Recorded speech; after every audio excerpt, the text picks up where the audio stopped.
இந்த நாளிலும் ஆதியாகமத்தின் புஸ்தகம் 49வது அதிகாரம். வேத புத்தகத்தை திறந்து பாருங்க. ஆதியாகமத்தின் புஸ்தகம் 49வது அதிகாரம்.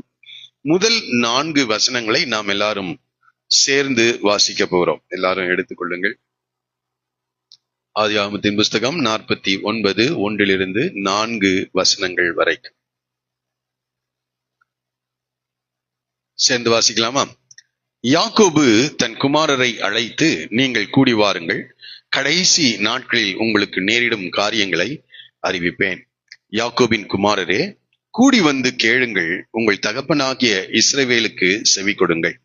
ரூபனே, நீ என் சிரேஷ்ட புத்திரன், நீ என் சத்துவமும் என் முதற் பெலனுமானவன். நீ மேன்மையில் பிரதானமும் வல்லமையில் விசேஷமுமானவன். தண்ணீரை போல தளம்பினவனே, நீ மேன்மை அடைய மாட்டாய். உன் தகப்பனுடைய மஞ்சத்தின் மேல் ஏறினாய், நீ அதை தீட்டுப்படுத்தினாய். என் படுக்கையின் மேல் ஏறினானே. போதும். இன்றைக்கு இந்த 4 வசனங்களிலிருந்து சில காரியங்களை நாம் கற்றுக்கொள்ள போகிறோம். இந்த 49வது அதிகாரம் யாக்கோபு தன்னுடைய 12 பிள்ளைகளை ஆசீர்வதிக்கிற வார்த்தைகளும் அவருடைய எதிர்காலங்களை குறித்ததான தேவனுடைய வெளிப்பாடுகளை சொல்லுகின்ற ஒரு அதிகாரமுமாக காணப்படுகிறது. 48வது அதிகாரத்தை கடந்த வாரத்திலே நாம் சிந்தித்தோம். இந்த 48வது அதிகாரத்திலே யாக்கோபு இந்த யோசேப்பையும் யோசேப்பின் குமாரரையும் ஆசீர்வதித்ததை நாம் பார்க்கிறோம். இந்த சேஷ்டபுத்திர ஆசீர்வாதம், இரட்டிப்பான நன்மையை, ஆசீர்வாதத்தை இந்த யோசேப்புக்கு கொடுத்ததை குறித்து கடந்த வாரத்தில் உங்களோடு கூட நான் பேசினேன். இந்த யோசேப்பு அதற்கு தகுதியானவனா இருந்தான், இரட்டிப்பான ஆசீர்வாதத்தை அவன் பெற்றுக்கொண்டான் என்று பேசினேன். கடந்த வாரம் இந்த செய்தியை கொடுத்து ஆராதனை முடிந்து கடந்து சென்ற நேரத்திலிருந்து இந்த வினாடி, இந்த நேரம் வரைக்கும் இந்த 4 வசனங்கள் என்னை அதிகமாக பாதித்தது. இந்த பகுதியை நான் அதிகமாக படித்திருக்கிறேன், தியானித்திருக்கிறேன், பிரசங்கித்திருக்கிறேன். ஆனாலும் கூட இந்த வேத பகுதியிலே குறித்த ஒரு கவனத்தை கர்த்தர் அதன் மேல செலுத்த உதவி செய்தார். கடந்த ஒரு வாரம் முழுவதும் இதே வசனங்களை குறித்து யோசித்துக் கொண்டே இருந்தேன். இந்த யாக்கோபை குறித்து அதிகமாக சிந்திக்க கர்த்தர் எனக்கு உதவி செய்தார். இந்த கடைசி நாட்களிலே, அல்லது இந்த அதிகாரத்தின் கடைசி வசனம் சொல்லுகிறது, 33வது வசனம் இப்படி சொல்லுகிறது: யாக்கோபு தன் குமாரருக்கு கட்டளையிட்டு முடிந்த பின்பு அவன் தன் கால்களை கட்டிலின் மேல் மடக்கி கொண்டு ஜீவித்து போய் தன் ஜனத்தாரோடே சேர்க்கப்பட்டான். அப்போ இந்த 48வது அதிகாரத்தினுடைய காரியங்கள், அவர் யோசேப்பையும் குமாரரையும் ஆசீர்வதிக்கிறார். அங்கேயே பாருங்க, 48ல 1வது வசனம் சொல்கிறது: அதற்கு பின்பு உம்முடைய தகப்பனாருக்கு வருத்தமா இருக்கிறது என்று யோசேப்புக்கு சொல்லப்பட்டது. அப்பொழுது அவன் தன் 2 குமாரனாகிய மனாசையும் எப்ராயும் தன்னோடே கூட்டிக் கொண்டு போனான். பக்கத்துல எல்லாம் இல்ல, ரொம்ப தூரத்துலதான் அவரு யோசேப்பு இருக்கிறாரு. இந்த கோசியன் தேசத்துக்கு அவர் தன்னுடைய குமாரரை அழைத்து கொண்டு வருகிறார். வருத்தமா இருக்கிறது என்று சொல்லியிருக்காங்க. வந்த பிறகு இந்த யோசேப்புக்கு சொல்ல வேண்டிய ஆசீர்வாதம், அவருடைய 2 குமாரரை குறித்து சொல்ல வேண்டிய ஆசீர்வாதங்களை எல்லாம் தேவனுடைய திட்டத்தை வெளிப்படுத்துகின்றார். கடைசியாக இந்த 12 பிள்ளைகளுக்கும் அவர் இந்த எதிர்கால திட்டங்களை அல்லது தேவனுடைய வெளிப்பாடுகளை சொல்லி அவர்களை ஆசீர்வதிக்கிறதை குறித்து நாம் படிக்கிறோம். இன்னும் சில நிமிடங்களிலே அவர் மரிக்க இருக்கின்றார். இந்த மரிக்கும் தருவாயிலே 12 பிள்ளைகளையும் அழைத்து அவர்களை குறித்ததான தேவ திட்டத்தையும் அல்லது வருங்காலத்திலே, இது இந்த அதிகாரத்தை நீங்கள் படிப்பீர்கள், இது உடனடியாக அல்லது அங்கே நின்று கொண்டிருக்கிற 12 பிள்ளைகளை மாத்திரம் அல்ல, அல்லது யாக்கோபின் நாட்களிலே பிறந்திருந்த பிள்ளைகள், பேர பிள்ளைகள் மாத்திரம் அல்ல, எதிர்கால தலைமுறையினரை குறித்து இந்த 49வது அதிகாரத்திலே அவர் பேசுகிறார். யார? எதிர்கால தலைமை. இந்த வேத பகுதியை படித்து பார்க்கும்போது இது நியாயாதிபதிகளின் நாட்களில் சில காரியங்கள் நிறைவேறி இருக்கிறது. நியாயாதிபதிகளின் நாட்கள் ஏறக்குறைய 800 ஆண்டுகள் கழித்து நியாயாதிபதிகளின் நாட்களில் சில காரியங்கள் நிறைவேறி இருக்கிறது. ராஜாக்களுடைய நாட்களிலே தாவீது ராஜாவாக, யூதா கோத்திரத்திலிருந்து ராஜாக்கள் தோன்றுவார்கள். ஆகவே ராஜாக்களுடைய நாட்களிலே நடைபெற்றிருக்கிறது. இயேசு கிறிஸ்துவின் நாட்களிலே இந்த தீர்க்க தரிசனங்கள் நிறைவேறி இருக்கிறது. இன்னும் சொல்லணும்னா அந்தி கிறிஸ்துவின் நாட்களிலே சில தீர்க்க தரிசனங்கள் நிறைவேற இருக்கிறது. அப்போ அநேக காரியங்களை இந்த யாக்கோபு இந்த அதிகாரத்திலே அவர் சொல்லி இருக்கிறதை நான் பார்க்கிறோம். எனக்கு இதை படித்து பார்க்கும்போது தன்னுடைய தகப்பனை ஏமாற்றி ஆசீர்வாதத்தை பெற்றுக்கொண்டு ஏமாற்றுகிறவனாக வாழ்ந்த இந்த யாக்கோபு தன்னுடைய இறுதி நாளிலே ஒரு மிகப்பெரிய ஒரு தீர்க்கதரிசியாக மாறுகிறார். ஒரு சொல்லுவோமா, சாதாரண காரியம் பெரிய தீர்க்கதரிசியாக இந்த அதிகாரத்தை மறுபடியும் எங்க வீட்டுல போய் படித்து பாருங்க. ஒரு மிகப்பெரிய தீர்க்கதரிசி. ஆனா எப்படி ஆரம்பிக்கிறாரு? அவன் பேரே எத்தன், ஏமாற்றுகிறவன், மற்றவர்களை வஞ்சிக்கிறவனாக, அப்படிதான் அவனுடைய வாழ்க்கை காணப்பட்டது.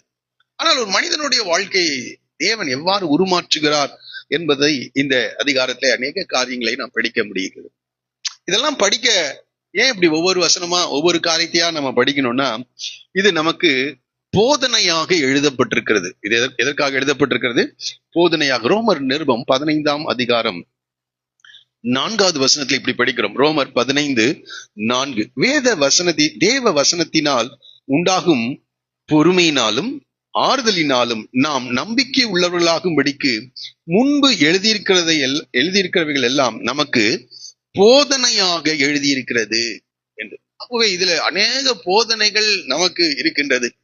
இந்த 12 பேருடைய வாழ்க்கையை சற்று அலசி பார்த்து அவருடைய எதிர்காலங்களை குறித்துதானே சொல்லப்பட்ட இந்த தீர்க்க தரிசனங்களை பார்க்கும்போது அநேக போதனைகளை, லேர்னிங்ஸ், அநேக காரியங்களை நாம் கற்றுக்கொள்ள முடிகிறதாக இருக்கிறது. அது மாத்திரல்ல, 1 கொரிந்தியர் நிருபம் 10ஆம் அதிகாரம் 11-12 வசனங்கள்ல இந்த இஸ்ரவேல் ஜனங்களை குறித்து அவள் செய்த தவறுகளை எல்லாம் குறித்து பவுல் சொல்லிக் கொண்டு வரும்போது, இவைகள் எல்லாம் திருஷ்டாந்தங்களாக அவர்களுக்கு சம்பவித்தது உலகத்தின் முடிவு காலத்தில் உள்ள நமக்கு எச்சரிப்புண்டாகும்படி எழுதப்பட்டிருக்கிறது. இது எதுக்காக? எச்சரிப்பு உண்டாகும்படி. அடுத்த வசனம் சொல்லுகிறது, இப்படி இருக்க தன்னை நிற்கிறவன் என்று எண்ணுகிறவன் விழாதபடிக்கு எச்சரிக்கையாயிருக்க கடவன் என்று சொல்லுகிறார். தன்னை நிற்கிறவன் என்று எண்ணுகிறவன். இன்றைய காலவெளில நாமெல்லாம் நிற்கிறோம் ஆண்டவருடைய பிள்ளைகள் என்ற நிலையில. ஆனா எச்சரிக்கையா இருக்கணும், கவனமாக இருக்கணும், ஜாக்கிரதையாக இருக்க வேண்டும் என்பதற்காக இந்த பழைய ஏற்பாட்டில் சொல்லப்பட்ட இந்த காரியங்களையும் கூட நம்ம கவனித்து வருகிறோம். இது போதனையாக மாத்திரல்ல, நமக்கு இது எச்சரிக்கையாக காணப்படுகிறது. முதலாவதாக இந்த முதல் 2 வசனங்களை நான் வாசிக்கிறேன், கவனிங்கள். யாக்கோபு தன் குமாரரை அழைத்து, 2 முறை அங்கே சொல்லப்பட்டிருக்கிறது. அந்த முதல் வசனத்துல 2வது வசனத்துல பாருங்க, யாக்கோபு தன் குமாரரை அழைத்து நீங்கள் கூடி வாருங்கள், கடைசி நாட்களில் உங்களுக்கு நேரிடும் காரியங்களை அறிவிப்பேன். யாக்கோபின் குமாரரே, கூடி வந்து கேளுங்கள், உங்கள் தகப்பனாகிய இஸ்ரவேலுக்கு செவி கொடுங்கள் என்று கூப்பிடுகிறார். 12 பிள்ளைகள் தான் அங்கதான் இருப்பாங்க. கடைசி நாள் அவருக்கு ரொம்ப வருத்தமா இருக்கு. அவரு யோசேப்பை ஆசீர்வதிக்கிறதுக்குள்ள கஷ்டப்பட்டுதான் அவர் எழுந்து தன்னுடைய படுக்கையின் மேல் உட்கார்ந்து இருக்கிறார். அவருக்கு தெரியும் இன்னும் சில மணி நேரங்களிலே நான் மரிக்க போகிறேன் என்பது. ஆகவே தன்னுடைய 12 பிள்ளைகளை என்ன செய்றார்? கூப்பிடுகிறார். ஒருவேளை 2-3 பேர் அங்க எங்கேயோ போயிருக்கலாம். உடனே அவங்களுடைய பேரை சொல்லி அவங்கள வர சொல்லி இருக்கலாம். அதனாலதான் சொல்றாங்க, கூடி வாருங்கள் என்று சொல்லுகிறார். தன் குமாரரை அழைத்து, அவங்க அது எப்படி அதை எடுத்துக்கொண்டார்கள் என்று தெரியல. ஆனால் அவர்களை அழைத்து செல்ல வேண்டிய அந்த காரியங்களை அவர் சொல்லி கடந்து செல்லுகிறதை குறித்து நாம் படிக்கிறோம். இந்த அதிகாரத்துல யாக்கோபு ஒரு பெரிய தீர்க்கதரிசி என்று சொன்னேன், பெரிய தீர்க்கதரிசி. நான் அதை படித்து பார்க்கிறேன். இந்த காரியங்களை குறித்து எவ்வளவு நீண்ட காலத்து செய்தியை, அந்த யூதா மட்டும்தான் இருக்கிறாரு, யூதாவுடைய பிள்ளைகள் இருந்திருக்கலாம். ஆனால் நீண்ட காலத்துக்கு பிறகு அந்த கோத்திரத்திலிருந்து ராஜாக்கள் உருவாகுவார்கள் என்றும், அந்த கோத்திரத்திலிருந்து சமாதான கர்த்தர் வருவார் என்றும். எவ்வளவு பெரிய காரியம் பாருங்க, இல்ல? சமாதான கர்த்தர் அந்த கோத்திரத்துல வருவார் என்றும், இப்படி பல பெரிய பெரிய காரியங்களை எல்லாம் இந்த யாக்கோபு ஒரு பெரிய தீர்க்கதரிசியாக இருந்து இந்த காரியத்தை வெளிப்படுத்தி இருக்கிறதை நாம் பார்க்கிறோம். அப்போ நான் புரிந்து கொண்ட காரியம், தேவனோடு கூட எவ்வளவு ஆழமான நெருக்கமான ஒரு உறவுக்குள் யாக்கோபு என்ன செஞ்சிருக்காரு? இருந்திருக்காரு. சும்மா இதை சொல்லிட்டு போறது இல்ல. அதனாலதான் அது வேதாகமத்துல பதிவு செய்யப்பட்டிருக்கிறது. மோசே மோசேக்கு அந்த அந்த வழி வழியாக வாய் வழியாக வந்த அந்த செய்தி, மோசே அதை ரொம்ப கவனமாக அதை எடுத்து என்ன செய்கிறார், இந்த 49வது அதிகாரத்தை அதை எழுதி வைத்திருக்கிறார். எனக்கு ரொம்ப ஆச்சரியமா இருக்கிறது. எவ்வளவு காலங்கள், ஏறக்குறைய மோசேயின் நாட்களுக்கும் இந்த காலங்களுக்கும் இடைப்பட்ட காலங்கள் பார்த்தீங்கன்னா ஒரு 400 வருடங்கள் இருக்கிறது. இந்த 400 வருடங்களாக கோத்திரங்களுக்காக சொல்லப்பட்ட அந்த வார்த்தைகள் வாய்மொழியாக அடுத்தடுத்த தலைமுறையினருக்கு வந்து அது யாருக்கு வந்து சேர்ந்திருக்கு, மோசே அதை ரொம்ப அதை கவனிக்கிறாரு. அவர் சொன்ன தீர்க்க தரிசன வசனங்கள் எவ்வாறு நிறைவேறி கொண்டிருக்கிறது அந்த அந்த அந்த அந்த குடும்பங்களிலே கோத்திரங்களிலே நிறைவேறி கொண்டிருக்கிறது என்பதை அவர் பார்த்து, மிக முக்கியமான காரியம் என்பதை அவர் நியாயப்பிரமாண புத்தகத்தில் என்ன செய்திருக்கிறார், எழுதி வைத்திருக்கிறார். தேவனும் அதை அங்கீகரித்து வேதாகமத்தில் அது ஒரு பகுதியாக என்ன செய்திருக்கிறார், இணைத்து வைத்திருக்கிறார். அப்போ இந்த யாக்கோபு ஒரு பெரிய தீர்க்கதரிசியாக நான் பார்க்கின்றேன், பெரிய தீர்க்கதரிசியாக. அது மாத்திரல்ல, இந்த மரண நேரங்களிலே தங்களுடைய பிள்ளைகளை ஆசீர்வதிப்பது தலைமுறையாக இருந்த ஒரு வழக்கமாகவும் நான் அதை கவனிக்கிறேன். வேத புத்தகத்தை நம்ம படிக்கும் போது ஆதியாகமத்தின் புஸ்தகத்திலிருந்து ஆதியாகம புஸ்தகம் 9வது அதிகாரத்தை படித்து பார்ப்பீர்கள் என்றால், நோவா தன்னுடைய பிள்ளைகளை குறித்து அவருடைய எதிர்காலத்தை குறித்து பேசுகிறார். கானானை குறித்து பேசுகிறார், சேமை குறித்து, யாப்பேத்தை குறித்து அவர் பேசும்போது அந்த அந்த சந்ததியினர் எப்படி இருப்பார்கள் என்பதை இந்த நோவா அந்த காரியத்தை வெளிப்படுத்துகிறதை நாம் பார்க்கிறோம். அதே போல ஆதியாகமத்தின் புஸ்தகம் 27வது அதிகாரத்துல ஈசாக்கு தன்னுடைய மகன் ஏசா என்று நினைத்து யாக்கோபை ஆசீர்வதிக்கிறதை நாம் பார்க்க முடிகிறது. 27வது அதிகாரத்திலே நாம் அதை பார்க்கிறோம். அது மாத்திரல்ல, இந்த 49ல யாக்கோபு யோசேப்பை அல்லது மற்றும் இந்த 12 பிள்ளைகளை ஆசீர்வதிக்கிறதை குறித்து நாம் படிக்கிறோம். அதை நீங்க அப்படியே தொடர்ந்து படிச்சுட்டே வந்தீங்கன்னா, உபாகமத்தின் புஸ்தகம் 33வது அதிகாரத்திலே மோசே இஸ்ரவேலுடைய 12 கோத்திரங்களை குறித்தும் அவர்களுடைய எதிர்காலங்களை குறித்தும், அவருடைய மரண நேரத்திலே இன்னும் சில நாட்கள் அவர் மரிக்க போகிறார், அந்த மரண நேரத்திலே அவர் தம்முடைய காரியங்களை வெளிப்படுத்துகிறதை நாம் பார்க்கிறோம். அப்படியே தொடர்ந்து படிச்சுட்டு வந்தீங்கன்னா, தாவீது அந்த காரியத்தை செஞ்சிருக்கிறார். சாலமோனுக்கு சில கட்டளைகளை, எதிர்காலத்தில் நடக்க போகிற காரியங்களை குறித்து, அவன் அந்த கட்டுமான பணியை, ஆலயத்தை கட்டுவதை குறித்து பேசுகிறார். இயேசு கிறிஸ்து கூட தன்னுடைய இறுதி நாட்களிலே சீஷர்களை அழைத்து அவர்களை குறித்ததான காரியங்கள், எதிர்காலத்தில் நடக்க போகின்ற காரியங்களை குறித்து மத்தேயு 24வது அதிகாரத்திலும், யோவான் எழுதின சுவிசேஷம் 13வது அதிகாரத்திலிருந்து நீங்கள் படித்து பார்ப்பீர்கள் என்றால், இனி நடக்க போகின்ற காரியங்களை குறித்து இயேசு கிறிஸ்து பேசுகிறவராக காணப்படுகிறார்.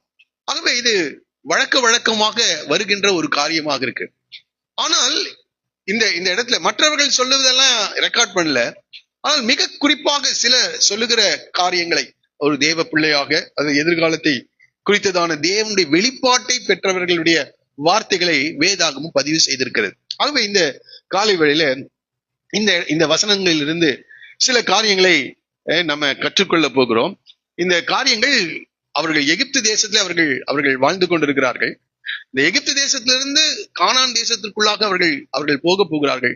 அப்பொழுது இவர்கள் ஒரு பெரிய கோத்திரங்களாக அவர்கள் மாறப்போகிறார்கள். அவருடைய எதிர்கால சந்ததியினருக்காக இந்த காரியங்கள் சொல்லப்பட்டிருக்கிறதாக நாம் படிக்க முடிகிறது. அதனால்தான் நான் சொல்லுகிறேன், இங்க பாருங்க, 1வது வசனத்துல பாருங்க, நீங்கள் கூடி வாருங்கள், கடைசி நாட்களில் உங்களுக்கு நேரிடும் காரியங்களை அறிவிப்பேன். என்ன சொல்றாரு? கடைசி நாட்களில் நேரிடும் காரியங்களை என்று சொல்லுகிறார். ஆனா இதை நான் யோசிச்சு பார்த்தேன், இவர் கடைசி நேரத்துல இருக்காரு, இவருக்கு இதுதான் கடைசி நாள். யாக்கோபுக்கு அதுதான் கடைசி நாள், அவருடைய லாஸ்ட் டே, அவருடைய கடைசி நேரத்துல இருக்கிறாரு.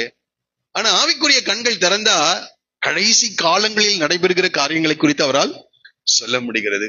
எவ்வளவு பெரிய ஆவிக்குரிய அந்த தேவனோடு உள்ள உறவு எவ்வளவு முக்கியம்னு பாருங்க. இங்க இருக்கிற வாலிப பிள்ளைகள், பெரியவர்கள் எல்லாரையும் பார்த்து சொல்லுகிறேன், நம் தேவனோடு கூட நெருங்கி நடக்க வேண்டும். இங்க ரொம்ப அற்புதமா, கடைசி நாட்களில் நான் உங்களுக்கு நேரிடும் காரியங்களை உங்களுக்கு சொல்லுகிறேன் என்று சொல்லுகிறார். பழைய ஏற்பாட்டுல முழுவதும் படிச்சீங்கன்னா 14 முறை இப்படி ஆண்டவர் சொல்லியிருக்கிறார், கடைசி நாட்களில் நடைபெறுகிற காரியங்கள். எதுல? பழைய ஏற்பாட்டிலே 14 முறை.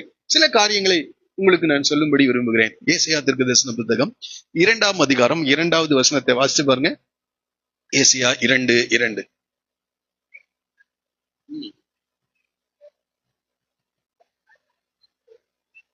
கொடுமுடியில் ஸ்தாபிக்கப்பட்டு மலைகளுக்கு மேலாய் உயர்த்தப்படும்.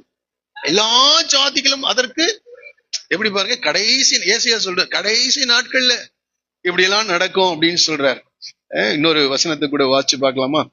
தானியேல் தீர்க்கதரிசன புஸ்தகம் 2ஆம் அதிகாரம் 28வது வசனத்துல தானியேல் நேபுகாத்நேச்சாரை பார்த்து சொல்றார். வாசிக்கலாம். தேவன் கடைசி நாட்களில் சம்பவிப்பதை ராஜாவாகிய நேபுகாத்நேச்சாருக்கு, அப்போ ஆண்டவர் கடைசி நாட்களில் நடைபெறுகிற காரியங்களை தம்முடைய பிள்ளைகளுக்கு அறிவிக்கின்ற தேவனா இருக்கிறார். 12 பகுதியும் எடுத்து சொல்ல முடியாது, அதனால 2 காரியத்தை மாத்த. கடைசி நாட்கள்ல நடைபெறுகிற காரியங்கள் கொஞ்சம் இதை விரும்புங்க. தேவனோடு கூட நம்ம நெருங்கும் போது தேவன் தலைமுறைகளை குறித்து அல்லது தேசங்களில் நடைபெறுகிற காரியங்களை குறித்து, கடைசி நாட்களில் நடைபெறுகிற காரியங்களை குறித்து தேவன் தம்முடைய ஜனங்களோடு கூட அவர் பேசுகிறவராக இருக்கிறார். சரி, இருக்கட்டும். இங்கே 12 பிள்ளைகளுக்கும் 12 காரியங்களை அவர் சொல்லுகிறார்.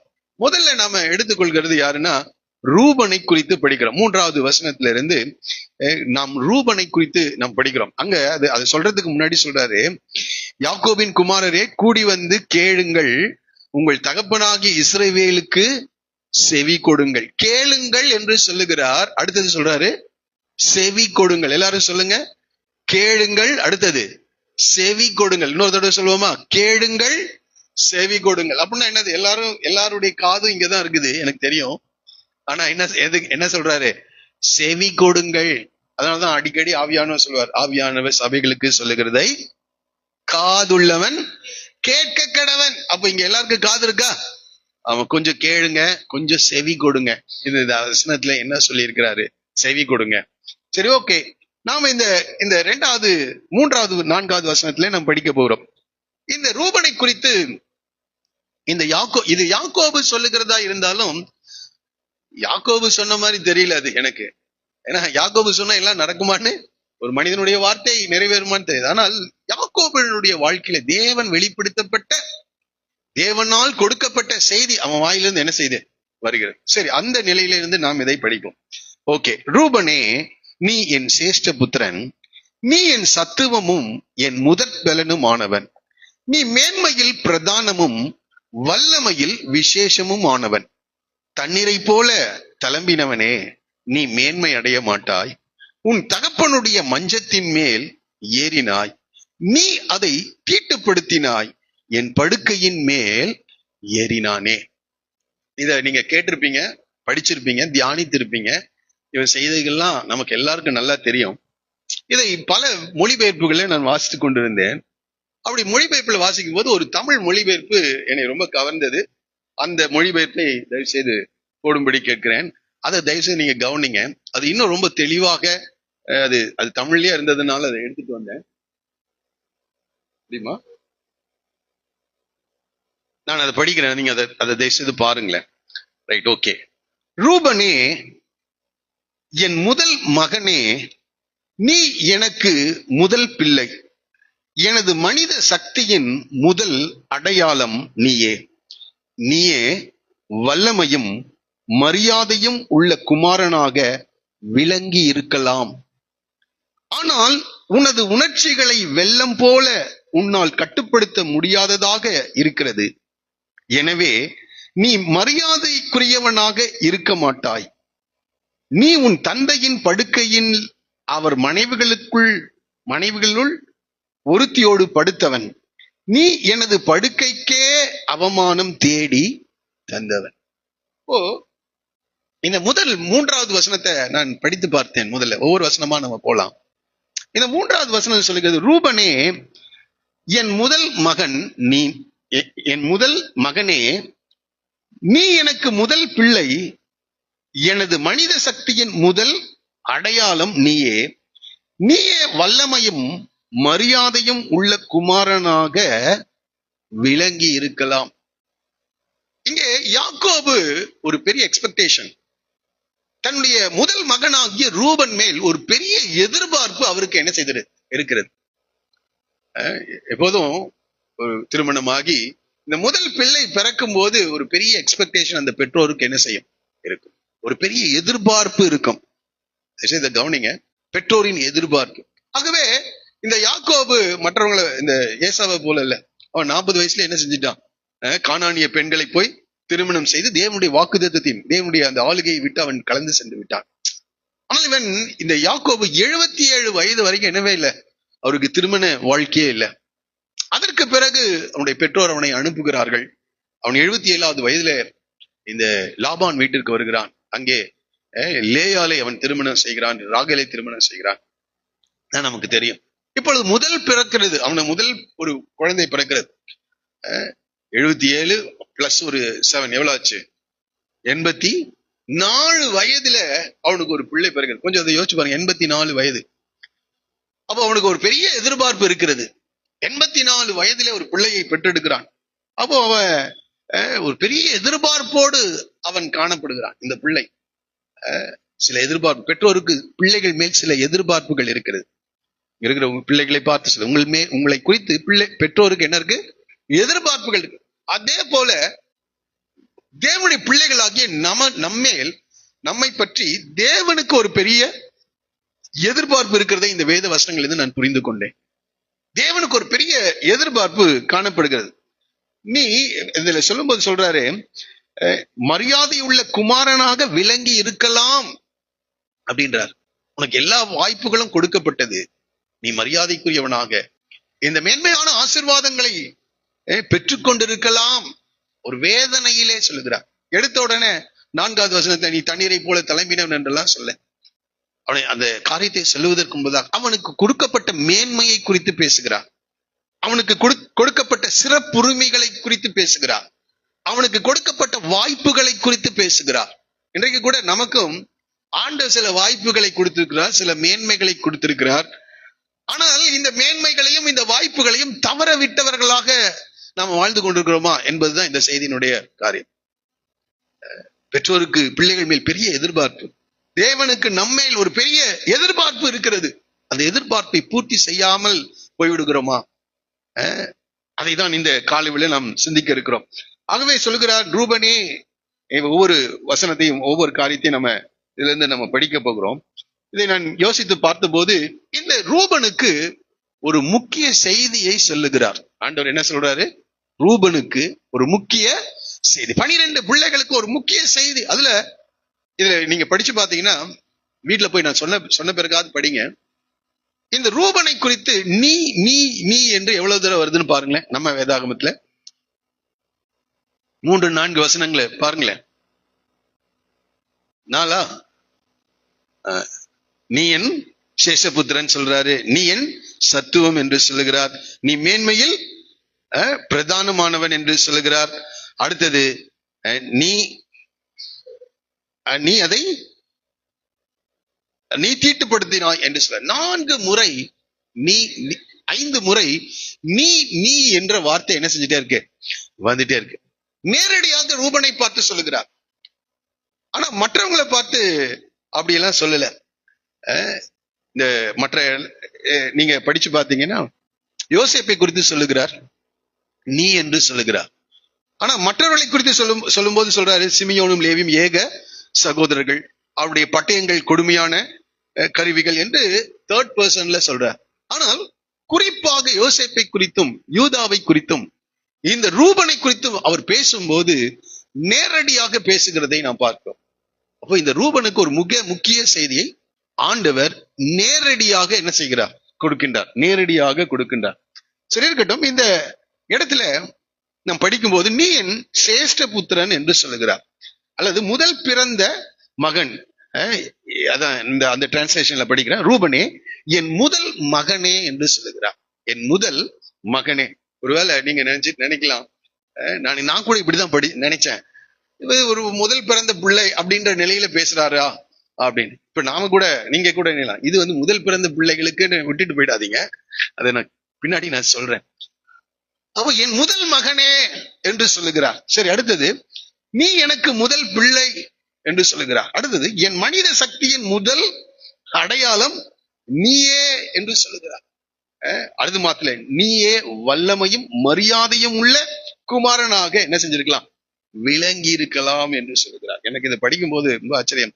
என் சேஷபுத்திரன், என் சத்துவம், என் முதற் பலனுமானவன், நீ மேன்மையில் பிரதானமும் வல்லமையில் விசேஷமுமானவன் என்று சொல்லுது. அவருடைய சிறப்புகளை குறித்து ஆண்டவர் இந்த இந்த ரூபனுக்கு மறுபடியும் ஞாபகப்படுத்துகிறார். இவ்வளவு சிறப்பு இருக்கிறதுப்பா, என்னுடைய முதல் மகன் நீ, என்னுடைய சிரேஷ்ட புத்திரன், 2 பங்கு ஆசீர்வாதத்தை பெற்றுக்கொள்ள தகுதியானவனாக காணப்படுகிறாய். 2 பங்கு ஆசீர்வாதம். அன்றைய நாட்கள் எல்லாம் சொத்தை பிரிக்கும் போது முதல் பையனுக்கு எத்தனை பங்கு கொடுத்துருவாங்க? 2. மற்றவர்களுக்கெல்லாம் 1 பங்கு தான். அது மாத்திரம் அல்ல, என் முதற் பலனுமானவன். அது மாத்திரம், நீ மேன்மையில் விசேஷமானவன். அந்த வார்த்தையை நான் விளக்க விரும்புறேன் பின்னாடி. மேன்மையில் விசேஷமானவன். அந்த குடும்பத்துல யார்தான் அப்பாவுக்கு அடுத்த ஸ்தானத்துல, 2வது ஸ்தானத்துல, அப்பா மறைந்த பிறகு இந்த குடும்பத்தை வழிநடத்துகின்ற ஒரு பெரிய பொறுப்பு, மேன்மை. அது மாத்திரம், மேன்மையில் விசேஷமும் வல்லமையில் மேன்மையில் பிரதானமும். மேன்மையில முதல் ஸ்தானம் யாருக்கு? இது ரூபனுக்கு கொடுக்கப்பட்டிருந்தது. மேன்மை முதல் ஸ்தானம். அடுத்தது வல்லமையில் விசேஷமானவனாக அவன் காணப்படுகிறான். வல்லமையில் விசேஷமானவன். அதனால்தான் இந்த இடத்துல நம்ம படிக்கும்போது வல்லமையில் இவ்வளவு சிறப்புகளை அவன் பெற்றிருந்தவனாக இருக்கிறான். ஆனால் இந்த சிறப்பை, இந்த மேன்மையை, இந்த விசேஷத்தை இழந்து விடுகிறவனாக அவன் மாறிவிட்டான். வேத புத்தகத்துல நான் அதை பிறகு நான் யோசித்து பார்த்து கொண்டேன். வேதம் முழுவதிலும் மனிதர்கள் சீக்கிரமாக தங்களுக்கு கொடுக்கப்படுகின்ற மேன்மைகளை அவர்கள் இழக்கின்றவர்களாக இருக்கிறார்கள். மனிதர்கள் வேதம் முழுவதும் ஆதியாகமம் புஸ்தகத்துல இருந்து படித்தா அநேக முறை ஆண்டவர் சில மேன்மைகளை சில மனிதர்களுக்கு கற்றுக் கொடுத்திருக்கிறார். ஆனால் வெகு சீக்கிரமாக அந்த மேன்மைகளை இழக்கிறவர்களாக, அந்த ஆசீர்வாதத்தை நஷ்டப்படுத்துகிறவர்களாக ஒரு பெரிய லிஸ்டா இருக்குது.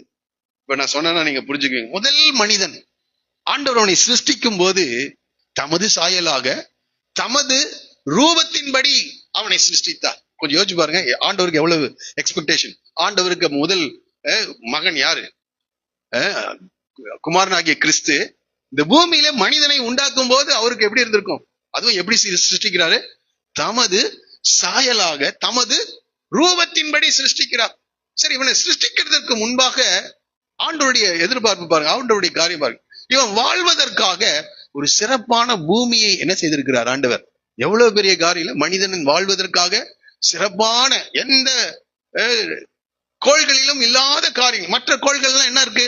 வெட்டாந்தரதான் இருக்கு. அங்க வாழ தகுதியே இல்லை. ஆகவே இந்த மனிதனுக்காக அவன் வாழும்படிய தகுதியான ஒரு பூமியை, இருப்பிடத்தை, குடியிருப்பின் இடத்தை அவனுக்காக ஆயத்தப்படுத்துகிறார். அவனுக்கு வேண்டிய சகல காரியங்களையும் அவர் சிருஷ்டிக்கிறார். அவனுக்கு ஆக்சிஜன் தேவை. ஆகவே காற்றை என்ன செய்கிறார்? உருவாக்குகிறாரு. அவனுக்கு ஆகாரம் தேவை, அவனுக்கு தண்ணீர் தேவை. அவனுடைய எல்லா தேவைகளையும் ஆண்டவர் என்ன செய்கிறார்?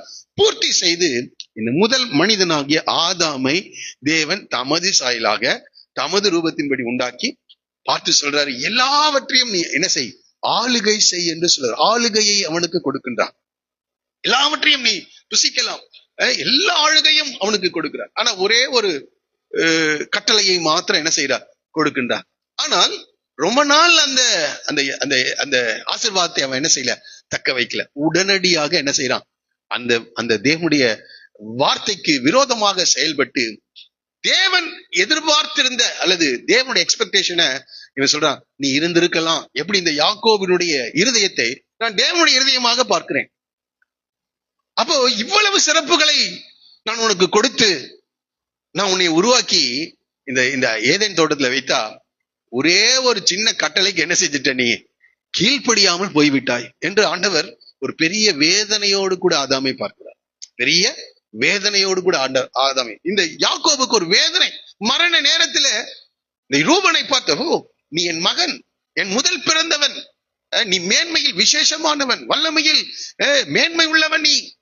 ஆனால் இதை தக்க வச்சிருந்திருக்கலாம், ஆனா நீ இழந்து போய் விட்டாயே. ஆதாமை பார்த்த ஆண்டவர் அதை தான் சொல்லியிருப்பார். ஒரு பெரிய வேதனை. சரி, ஓகே, ஆதாம் இழந்து விட்டான். இப்பொழுது ஆதாமும் ஏவாளும் பாருங்க, உடனடியாக சரி இழந்துட்டான், அவனை ஏதாவது சரி அதெல்லாம் இல்ல. உடனே ஏதேன் என்னும் தோட்டத்தை விட்டு அவனை என்ன செய்கிறார்? அந்த அந்த ஆசீர்வாதத்தை அவன் நஷ்டப்படுத்தி விட்டான். உடனடியாக வேற வழியே இல்லை. தேவன் அன்புள்ள தேவன், அதே போல அவர் நீதியை நிறைவேற்ற வேண்டியதா இருக்கு. அவர் அந்த ஆசீர்வாதத்தை விட்டு, ஏதேனை விட்டு அவனை துரத்தி விடுகிறார். அவன் வெளியே போறான். இப்பொழுது ஆதாமும் ஏவாளும் இணைந்து ஒரு பிள்ளையை பெற்றெடுக்கிறார்கள். தேவனாலே ஒரு பிள்ளையை பெற்றெடுத்தேன் என்று சொல்லி அதற்கு காயின் என்று என்ன செய்யறாங்க, பேர் வைக்க. இப்போ அடுத்த எக்ஸ்பெக்டேஷன் ஆண்டவருக்கு யார் மேல இருந்திருக்கும்? காயின் மேலதான் இருந்திருக்கும். ஏன்னா இவன் முதல் பிள்ளை என்ன செய்கிறாரு, ஆதாமையும் ஏவாளையும் தேவன் என்ன செஞ்சார், உருவாக்குனாரு. சரி, அவர்கள் தேவனுடைய திட்டத்தை என்ன செஞ்சிட்டாங்க, இழந்து விட்டார்கள். ஆனா இந்த முதல் பிறந்த இந்த பிள்ளையின் மேல் தேவனுக்கு ஒரு எதிர்பார்ப்பு. ஆனா அவன் தேவனையே விசுவாசிக்கல. கொஞ்சம் யோசிச்சு பாருங்க, தேவனையே என்ன செய்யல, விசுவாசிக்கவில்லை. ஆதாமும் ஏவாளும் என்ன சொல்லியிருப்பாங்க, தங்களை உண்டாக்கின தேவனை பற்றி சொல்லியிருப்பாங்க. அந்த ஏதேன் தோட்டத்திலே ஆண்டவர் அவர்களுக்கு கொடுத்த எல்லா ஆசீர்வாதத்தையும் சொல்லியிருப்பாங்க. தேவன் அவர்களோடு கூட பேசினதை சொல்லியிருப்பாங்க. தேவனோடு கூட உறவாடினதை சொல்லியிருப்பாங்க. தேவனோடு உள்ள இந்த ஐக்கியத்தை சொல்லியிருப்பாங்க. தேவன் எப்படிப்பட்டவர் என்று எல்லா காரியங்களையும் இந்த காயினுக்கு என்ன செஞ்சுட்டு இருப்பாங்க, சொல்லி சொல்லி காயினை ஆபேலை வளர்த்து விடுறார். ஏன்னா இவன் சிரேஷ்ட புத்திரன், இவன் முதல் பிறந்த பிள்ளை. தேவனுக்கு முதல் பிறந்த ஆதாமை போல காயினும் ஒரு முதல் பிறந்த பிள்ளைதான். ஆனால் இவன் தேவனை என்ன செய்யல, விசுவாசி. இந்த காலை வேளையில நமக்கு கூட ஆதாம் ஏவாள் இந்த காயினுக்கு சொன்னது போல அடிக்கடியாக தேவனை பற்றியும் தேவனுடைய குணாதிசயங்களை பற்றியும் தேவனுடைய அன்பை பற்றியும் தேவனுடைய கிருபையை பற்றியும் தேவன் நமக்கு சொல்லிக் கொண்டே இருக்கிறார். நாமும் கேட்டுட்டு இருக்கோம். செவி கொடுங்கள், கேளுங்கள் அப்படின்னு யாக்கோபு சொன்னது போல ஆண்டவர் கேளுங்க, செவி கொடுங்க. ஆனா இந்த காயின் எல்லாவற்றையும் கேட்டான். ஆனா தேவன் மேல அவனுக்கு என்னவே வரல, விசுவாசமே வரல. ஏன்னா விசுவாசம் இருந்திருந்தா ஒழுங்கான ஆராதனை செஞ்சிருப்பான், ஒழுங்கான வாழ்க்கை வாழ்ந்திருப்பான். தேவன் மேல் அவனுக்கு என்னவே இல்லை, விசுவாசமே இல்லை. எனக்கு அது படிக்கும் போது கொஞ்சம் யோசிச்சு பாருங்க.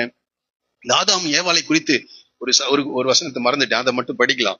8ஆம் சங்கீதத்தை எடுத்துக்கொள்ளுங்கள். கவனிக்கிறீங்களா? 8ஆம் சங்கீதத்தை எடுத்துக்கொள்ளுங்கள். செவி கொடுங்கள், கேளுங்கள், எடுத்துக்கொள்ளுங்கள். Right, okay. 3வது வசனத்தில் நம்ம படிக்கிறோம், உமது விரல்களின் கிரியையாகிய உம்முடைய வானங்களையும் நீர் ஸ்தாபித்த சந்திரனையும் நட்சத்திரங்களையும் நான் பார்க்கும்போது. தேவனுடைய சிருஷ்டிப்புகளை இந்த சங்கீதக்காரன் பார்க்கிறான். எதெல்லாம் சிருஷ்டிக்கிறாரா? வானங்களை. கொஞ்சம் வானங்களை பாருங்க, எவ்வளவு பெரிய பறந்து விரிந்த வானம். அடுத்தது சந்திரனை பார்க்கிறார். அடுத்தது நட்சத்திரங்கள்.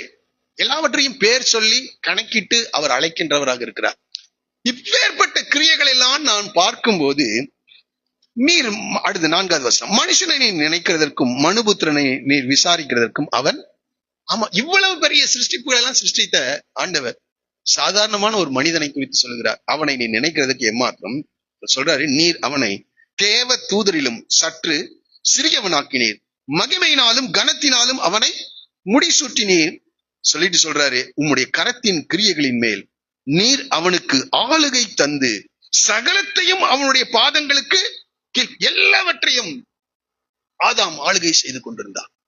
ஆனா பெரிய எக்ஸ்பெக்டேஷன். அந்த ஆளுகை, அந்த வார்த்தையை கொஞ்சம் தொடர்பு படுத்த விரும்புகிறேன், பின்னாடி அதை குறித்து பேச போறேன். ஆளுகை எல்லாவற்றையும் அவனுடைய கைகளின் கீழ் என்ன செய்தார், கொடுத்தார். முதல் மகன் அவன் தான் சகலவற்றையும் ஆளுகை செய்ய வேண்டியவன். ஆனா இழந்துட்டான். அதே போல காயினுடைய வாழ்க்கை, எல்லாவற்றையும் அவன் மேல ரொம்ப ஆண்டவருக்கு எதிர்பார்ப்பு. சரி, இவனாவது எனக்கு பிரியமான ஒரு வாழ்க்கையை வாழ்வான் என்று நினைச்சா எல்லாம் கேட்டுட்டு தேவனையே விசுவாசிக்கலாம். யாரு? காயின் தேவனையே விசுவாசிக்கலைங்க. தேவனை விசுவாசிச்சுதானா மேன்மையான பலிகளை நினைஞ்சிருப்பான், செலுத்திருப்பான். அது மாத்திரம், தேவனை விசுவாசிக்காததுனால அவனிடத்துல நன்மையே இல்லை, தீமை தான் இருந்துச்சு. அதான் சொல்ல, நன்மை செய்தால் மேன்மை இல்லை. அப்ப தேவனை விசுவாசிச்சுதான் நன்மை செஞ்சிருப்பான். அவன் தீமை செய்கிறவனாக தேவனை விசுவாசிக்கல. இன்னைக்கு நன்றாய் புரிந்து கொள்ளுங்க, நன்மை செய்யணும்னா ஒருத்தன் யாரு, தேவனை அவன் என்ன செஞ்சிருக்கணும், விசுவாசித்து இருக்க வேண்டும். சரி, இருக்கட்டும். கடைசியில பொறாமை, அல்லது பகை எல்லாம் அவனுடைய இருதயத்துல இருந்துச்சு. அதனால தன் சகோதரனை கொலை செய்து, கொஞ்சம் யோசிச்சு பாருங்க, ஒரு பெரிய எக்ஸ்பெக்டேஷன் காயின் மேல இருந்துச்சு, எதிர்பார்ப்பு. கடைசியில அந்த சந்ததி முழுவதிலும் பாத்தீங்கன்னா தேவனே அந்த அதிகாரத்தை முழுவதும் படிச்சு 4வது அதிகாரத்தை படிச்சீங்கன்னா தேவன்ற வார்த்தையை அந்த சந்ததி கிட்ட இல்ல. தேவன் இல்லாத ஒரு சந்ததிக்கு தகப்பனாக அவன் மாறிட்டான், தேவனற்ற ஒரு சந்ததி. கடைசியில இந்த சந்ததியினுடைய முடிவு ஜலப்பிரளயத்துல என்ன செய்து முடியும். நோவாவின் நாட்கள்ல ஜலப்பிரளயம் வந்து இந்த சந்ததியை அழித்தது என்று படிக்கும். அப்போ ஒரு பெரிய எதிர்பார்ப்பு, பெரிய ஆசீர்வாதத்தோடு கூட ஆசீர்வாதத்துக்குரியவனாக அவன் பிறக்கின்றான்.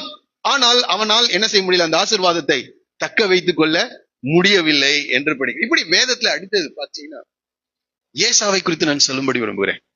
ஆமா, முதல் பிறந்தவன் அவன், ஆனா ஆசீர்வாதத்தை குறித்ததான ஒரு கவனமே அவனுக்கு இல்லை. எபிரேயர்கள் எழுதின நிருபம் 12வது அதிகாரம் 15-16 வசனத்துல இந்த இடத்தை அப்படியே சொல்லியிருக்காங்க.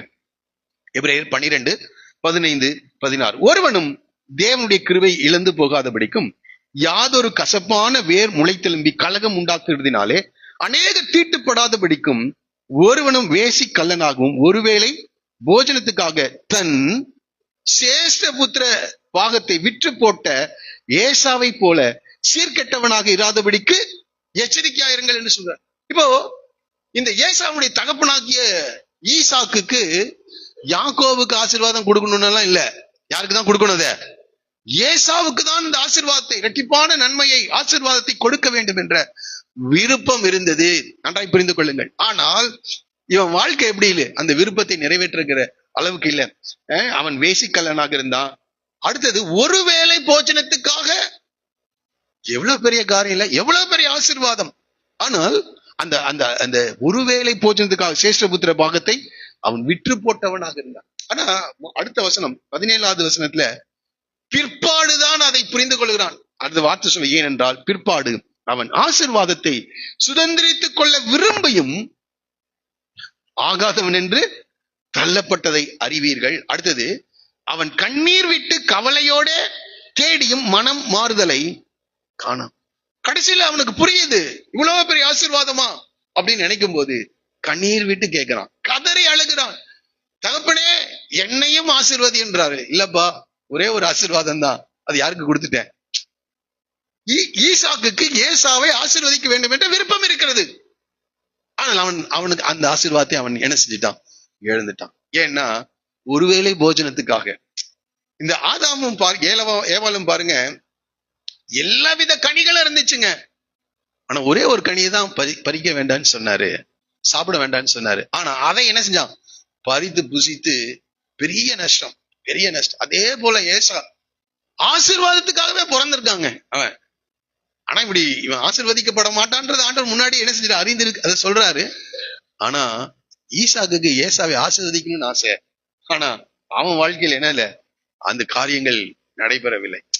அடுத்தது நீங்க அப்படியே படிச்சுட்டு வந்துட்டு இருந்தீங்கன்னா, ஆதியாகம புத்தகத்தை படிச்சுட்டு வந்தீங்கன்னா, இது இஸ்ரவேல் ஜனங்கள், இந்த யாக்கோபுடைய சந்ததியினர் ஆண்டவருக்கு முதல் பிறந்தவர்கள் அல்லது முதல் சேஷ்டபுத்திர ஆசீர்வாதத்துக்குரியவர்களா இருக்க. நான் பின்னாடி அதை சொல்றேன், இந்த வசனத்தை காட்டுறேன்.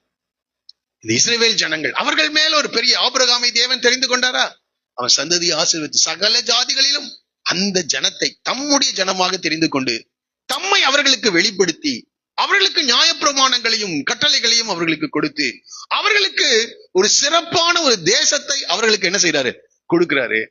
கடைசியில அவர்கள் என்ன செய்யறாங்க, அவர்களும் அந்த தேசத்திற்குள் கடந்து சென்று தேவனுடைய எதிர்பார்ப்பை அவர்கள் பூர்த்தி செய்யாமல் பாலும் தேனும் ஓடுகிற அந்த கானான் தேசத்தை அவர்கள் என்ன செஞ்சிட்டாங்க, இழந்து போய்விட்டார்கள். பாருங்க அந்த சரித்திரம் எப்படி கண்டினியூ ஆகுது. சரி இருக்கட்டும், இஸ்ரவேல் ஜனங்கள் இழந்தாங்க, பரவாயில்ல, அதே அப்படியே படிச்சுட்டா. இந்த இஸ்ரவேல் ஜனங்களுக்குள் ஒரு கோத்திரத்தை அவர் தமக்காக தெரிந்து கொள்கிறார், லேவி கோத்திரத்தை. அதுல ஒரு நபரை குறித்து சொல்கிறேன், ஆசாரியனாகிய ஆரோனை தேவன் என்ன செய்கிறார், தெரிந்து கொள்கிறார். மற்ற எல்லாரும் பாளையத்துக்கு வெளியே இருந்து கர்த்தரை ஆராதிக்க வேண்டும். ஆனால் இவன் மட்டும் மகா பரிசுத்த ஸ்தலத்துக்குள் என்ன செய்யலாம், போகலாம். மிக எவ்வளவு பெரிய காரியம் பாருங்க. தேவனோடு கூட தேவனை தரிசிக்க, தேவ சமூகத்திற்கு கடந்து செல்ல ஒரே ஒருவனுக்கு தான் யாருக்கு அதிகாரம், ஆரோன். இதுல நான் படித்து பார்த்த போது அவனுக்கு 4 பிள்ளைகள் அவனுக்கு. அதுல யாரு, நாதாப், அவன் தான் முதல் பிறந்தவன். யாருக்கு, ஆரோனுக்கு முதல் அடுத்தது ஆசாரியனாக யார் வரணும், நாதாப். ஒரு பெரிய காரியம், இந்த இஸ்ரவேல் தேசத்திலேயே யாருக்கும் கிடைக்காத ஒரு பாக்கியம் யாருக்கு கிடைக்குது, நாதாபுக்கு கிடைக்குது. முதல் ஆசாரியனாக, பிரதான ஆசாரியனாக மாறுவதற்கு ஒரு பெரிய வாய்ப்பு. என்றைக்கு அவர்கள் ஆசாரியர்களாக பிரதிஷ்டை செய்யப்பட்டார்களோ அன்றைக்கு ஆசீர்வாதத்தை என்ன செஞ்சிட்டான், எழுந்துட்டான். கர்த்தருடைய சமூகத்திலிருந்து அக்கினி வந்து நாதாவையும் அபிகுவையும் என்ன செய்தான், பட்சித்து போட்டது. கொஞ்சம் யோசிச்சு பாருங்க, ஆசீர்வாதத்துக்காக பிறந்தவன் இந்த நாதாப். அடுத்த பிரதான ஆசாரியனாக அவன் வருவதற்கு எல்லா தகுதி இருக்கு. பிறப்புரிமையில அவன் எல்லா தகுதியும் பெற்றிருக்கிறான். ஆனால் கொஞ்சம் மதியினம். பெரிய ஆசீர்வாதத்தை இந்த நாதாவும் அபியும் என்றைக்கு ரொம்ப நாள், அதான் நான் சொன்னேன், இந்த மனிதர்கள் சீக்கிரமாக கர்த்தர் கொடுத்திருக்கின்ற மேன்மைகளை அவர்கள் தவற விடுகிறவர்களாக காணப்படுகிறார். சீக்கிரமாக மேன்மையை தவறு. இஸ்ரவேல் ஜனங்களை சொன்னேன், அந்த தேசத்துக்குள்ள போன உடனே கர்த்தருக்கு விரோதமாக காரியத்தை செய்து இந்த தேசத்தை தீட்டுப்படுத்தி, நியாயாதிபதிகள் நாட்கள்ல பாத்தீங்கன்னா சொந்த தேசத்துல அவர்கள் எப்படி இருக்காங்க, அடிமைகளாக இருக்காங்க. பிறகு அந்நிய தேசங்களுக்கு அவர்கள் அடிமைகளாக கொண்டு போகப்படுகிறார்கள். சீக்கிரமாக அந்த தேசத்தின் ஆசீர்வாதத்தை அவர்கள் இழந்து விட்டார். இந்த நாதாபை குறித்து யோசித்து பார்க்கிறேன். சீக்கிரமாக அந்த காரியத்தை அவன் இழந்து விட்டான். அன்னைக்கு பிரதிஷ்டை செய்த அந்த நாளிலே தானே இழந்து விட்டான். கேட்கிறாருமே, அவனுக்கு திரும்பியும் அது அவங்களுக்கு என்ன செய்யல, கிடைக்கல. அதான் அழுத ஏசாவை போல கண்ணீர் விட்டு கவலையோடு தேடியும் மனம் மாறுதலை காணாமல் போய்விட்டான். சரி, அடுத்தது நான் தொடர்ந்து அப்படியே படிச்சுட்டு வரேன். சரித்திரத்தை படித்து பார்க்க யோசித்து பார்க்கும் போது அடுத்த நியாயாதிபதிகளினுடைய கடைசி நியாயாதிபதி ஆகிய சாமுவேலை குறித்து நான் சொல்ல விரும்புகிறேன். இந்த ஏலியன் நாட்களே இந்த ஆசாரித்துவம் பிரச்சனை ஆயிடுச்சு. ஒவ்வொரு காரியத்துல இருந்து ஒவ்வொரு நபரை எடுத்துக் கொள்கிறேன். நியாயாதிபதிகளை கடைசி நியாயாதிபதிங்க சிறு வயதிலேயே தேவனோடு கூட உறவாடுகிற ஒரு மனிதனாக இருக்கிறான். தான் முதல் பெயர்செபா வரைக்கும் ஒரு பெரிய தீர்க்கதரிசி என்று ஒரு பெயரை என்ன செஞ்சிட்டான், வாங்கிட்டான். அவன் மூலமாய் சொல்லப்பட்ட ஒரு வார்த்தையும் தரையில கீழே விடல. ஒரு பெரிய தீர்க்கதரிசியாக, ஒரு பெரிய நியாயாதிபதியாக 40 ஆண்டுகள் இஸ்ரவேல் ஜனங்களை நடத்துகிறான். அவனுக்கு 2 பிள்ளைகள் பிறகுறாங்க. அவனுக்கு பிள்ளைகள் பிறகுறாங்க. அவங்க அதற்கு தகுதியானவர்களாக என்ன செய்யல, வாழல. அதனால ஜனங்கள் வந்து கேட்கிறாங்க, அவர்கள் லஞ்சம் வாங்கி பரிதானம் வாங்கி நியாயத்தை என்ன செய்யறாங்க, புரட்டுகிறார்கள். அடுத்தது யார் வந்திருக்கலாம்? சாமுவேலுக்கு ஒரு ஆசை, எப்படியாவது தன்னுடைய பிள்ளைகள், ஏன்னா 2 இடத்துல அவங்களை நியாயாதிபதிகளாக என்ன செய்கிறார், ஏற்படுத்துகிறார். தனக்கு பிறகு இந்த பிள்ளைகள் நியாயாதிபதிகளாக இந்த இஸ்ரவேல் தேசத்தை விசாரணை செய்யட்டும் என்று அவன் நினைக்கிறான். ஆனா அவங்க பரிதானத்தை வாங்கி நியாயத்தை புரட்டினதுனால ஜனங்கள் வந்து சொல்லுகிறார்கள், நீர் எங்களுக்கு மற்ற தேசங்களில் இருக்கிறதை போல ராஜாவை என்ன செய்யுங்க, ஏற்படுத்தி தாருங்கள். அப்ப பாருங்க, இந்த சாமுவேலுக்கு ஒரு ஆசை, தன்னுடைய பிள்ளைகள் அடுத்த நிலையில இருந்து இந்த தேசத்தை வழிநடத்த வேண்டும் என்று. ஆனால் அதற்கு அவர்கள் தகுதியற்றவர்களாக மாறுகிறார்கள். அதனால ஜனங்கள் கேட்கிறாங்க, ஒரு ராஜாவை ஏற்படுத்தும் என்று. இப்ப ராஜாக்களுக்கு வர்றேன். முதல் ராஜாவாக யாரை ஏற்படுத்துறாரு? சவுலை தேவன் ஏற்படுத்துகிறார். முதல் ராஜாவாக சவுலை ஏற்படுத்துகிறார். முதல் வருஷம் முடிஞ்ச உடனே ராஜ்யபாரம் அவனை விட்டு என்ன செய்கிறது, போகிறது. கொஞ்சம் இந்த சரித்திரம் முழுவதும் நான் யோசித்து பார்க்கிறேன். முதல் ராஜாவாக ஏற்படுத்தப்படுகிறான். முதல் ஆண்டு முடிவதற்குள்ளாக ராஜ்யபாரத்தை கத்துப்படுங்கிறார். ராஜாவா இருக்கிறான், ஆனா ராஜ்யபாரம் அவனை விட்டு என்ன செய்கிறது, நீங்குகிறது. அடுத்தது இப்படியே படிச்சீங்கன்னா, அடுத்து தாவீதை தேவன் தெரிந்து கொள்கிறான். இது அடுத்தது தாவீதுடைய மகன் அம்னோன், அவன் முதல் பிறந்தவன். ஆனால் அவன் செய்த தவறினாலே அந்த ராஜாதி அவன் கொலை செய்யப்படுகிறான். அந்த ஆசீர்வாதத்தை சாலமோன் பெற்றுக்கொள்ள. இப்படி நீங்க படிச்சு பார்த்தீங்கன்னா சரித்திரம் முழுவதிலும் இஸ்ரவேலுடைய சரித்திரமானது ஆதாம்ல ஆரம்பிக்குது. இன்னும் சொன்னா அப்படியே காயினுடைய காரியங்கள் யோசித்து பார்க்கிறேன். நோவாவை குறித்து கூட யோசிக்கும் போது எல்லாரையும் அழிச்சிட்டாரு ஆண்டவர். நோவாவுக்கு கட்டுரை கண்ணில் இரக்கம் கிருபை கிடைத்ததுனால அவனே அவன் குடும்பத்தை மாத்திரம் பாதுகாக்கிறாரு. புதிய பூமியில அல்லது அந்த ஜலப்பிரளயத்துக்கு பிறகு வந்த அந்த பூமியில இந்த நோவாவுடைய குடும்பம் மாத்திரம் என்ன செய்யுது, உள்ள வருது. ஆனா வசனம் சொல்லுகிறது, அவன் திராட்சை தோட்டத்தை பயிரிட்டு என்ன செய்யறான், அவன் குடித்து வஸ்திரம் விலகி நிர்வாணமா என்ன செஞ்சானா, படுத்திருந்தான். அது எவ்வளவு பெரிய காரியம் இல்ல. ஆனா அதற்கு பிறகு இந்த நோவாவுடைய செயல்களை குறித்து படிக்கும்போது ஒரு நல்ல ஒரு முன் உதாரணமாக சொல்லப்படுகிற அளவுக்கு யாருடைய வாழ்க்கை இல்ல, நோவாவுடைய வாழ்க்கை இல்ல. இப்படி நீங்கள் சரித்திரம் முழுவதையும் படித்து பார்ப்பீர்கள் என்றால் அதிகமான பேர் அந்த ஆசீர்வாதத்திற்கு தகுதியுடையவர்களாக அவர்கள் காணப்படுகிறார்கள். ஆனால் அந்த தகுதியை அவர்கள் என்ன செய்யறாங்க, இழக்கிறாங்க. அப்போ இதெல்லாத்தையும் மனதில் வைத்துதான் ஆண்டவர் இந்த செய்தியை யாருக்கு கொடுக்கிறாரு, இந்த யாக்கோபுக்கு கொடுக்கிறார். அதுதான் சொல்ற, ரூபனே நீ என் முதல் மகன், நீ எனக்கு முதல் பிள்ளை, எனது மனித சக்தியின் முதல் அடையாளம் நீயே, நீயே வல்லமையும் மரியாதையும் உள்ள குமாரனாக விளங்கி இருக்கலாம் என்று சொல்லுகிறார். அப்ப இவங்க எல்லாமே, நான் பெரிய ஒரு லிஸ்ட் சொன்னேன், இவங்க எல்லாருமே இந்த ஆசீர்வாதத்திற்கு தகுதியானவர்களாக காணப்படுகிறார்கள். ஆனால் ஆசீர்வாதத்தை இழந்து போய்விட்டார்கள். இந்த காலவில கர்த்தர் நம்மோடு கூட இந்த வார்த்தைகளின் மூலமாக பேசுகிறார். சரி இருக்கட்டும், இந்த முதல் பிறந்த இந்த பிள்ளைக்கு இவ்வளவு நன்மைகள் இருக்கிறதானா இஸ்ரவேல் ஜனங்கள் மாத்திரம் அல்ல. இந்த வசனத்தை நான் படித்து பார்க்கும்போது வாசிக்கலாம். அந்த நாட்கள்ல வாழ்ந்த அந்த எகிப்து ஆனாலும் சரி, அந்த மத்திய தரைக்கடல் நாடுகள் இருந்த எல்லாருக்கும், எல்லா குடும்பங்களையும் இப்படிப்பட்ட ஆசீர்வாதத்தை அந்த முதல் பிள்ளைகளுக்கு கொடுக்கிறவர்களாக இருக்கிறார்கள். வாசிக்கலாம். 78ஆம் சங்கீதம் 51வது வசனம். 78:51.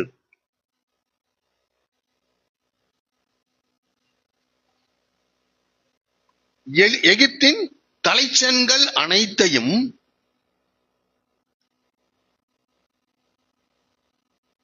முதற் பலனான யாவையும் அழித்து, அப்போ எகிப்தியர்களுடைய முதல் பிள்ளைகள், அங்கேயும் அவங்களுக்கும் அது முதற் பிள்ளை. அதான் சொன்ன பாருங்க, அவர்களுடைய பலனில் முதற் பலனான யாவையும், அதான் சொல்றாரு, ரூபனே நீ என் சேஷபுத்திரன், நீ என் சத்துவமும் என் முதற் பலனுமானவன் என்று சொல்லுகிறான். அப்ப முதல் பலன் யாரு?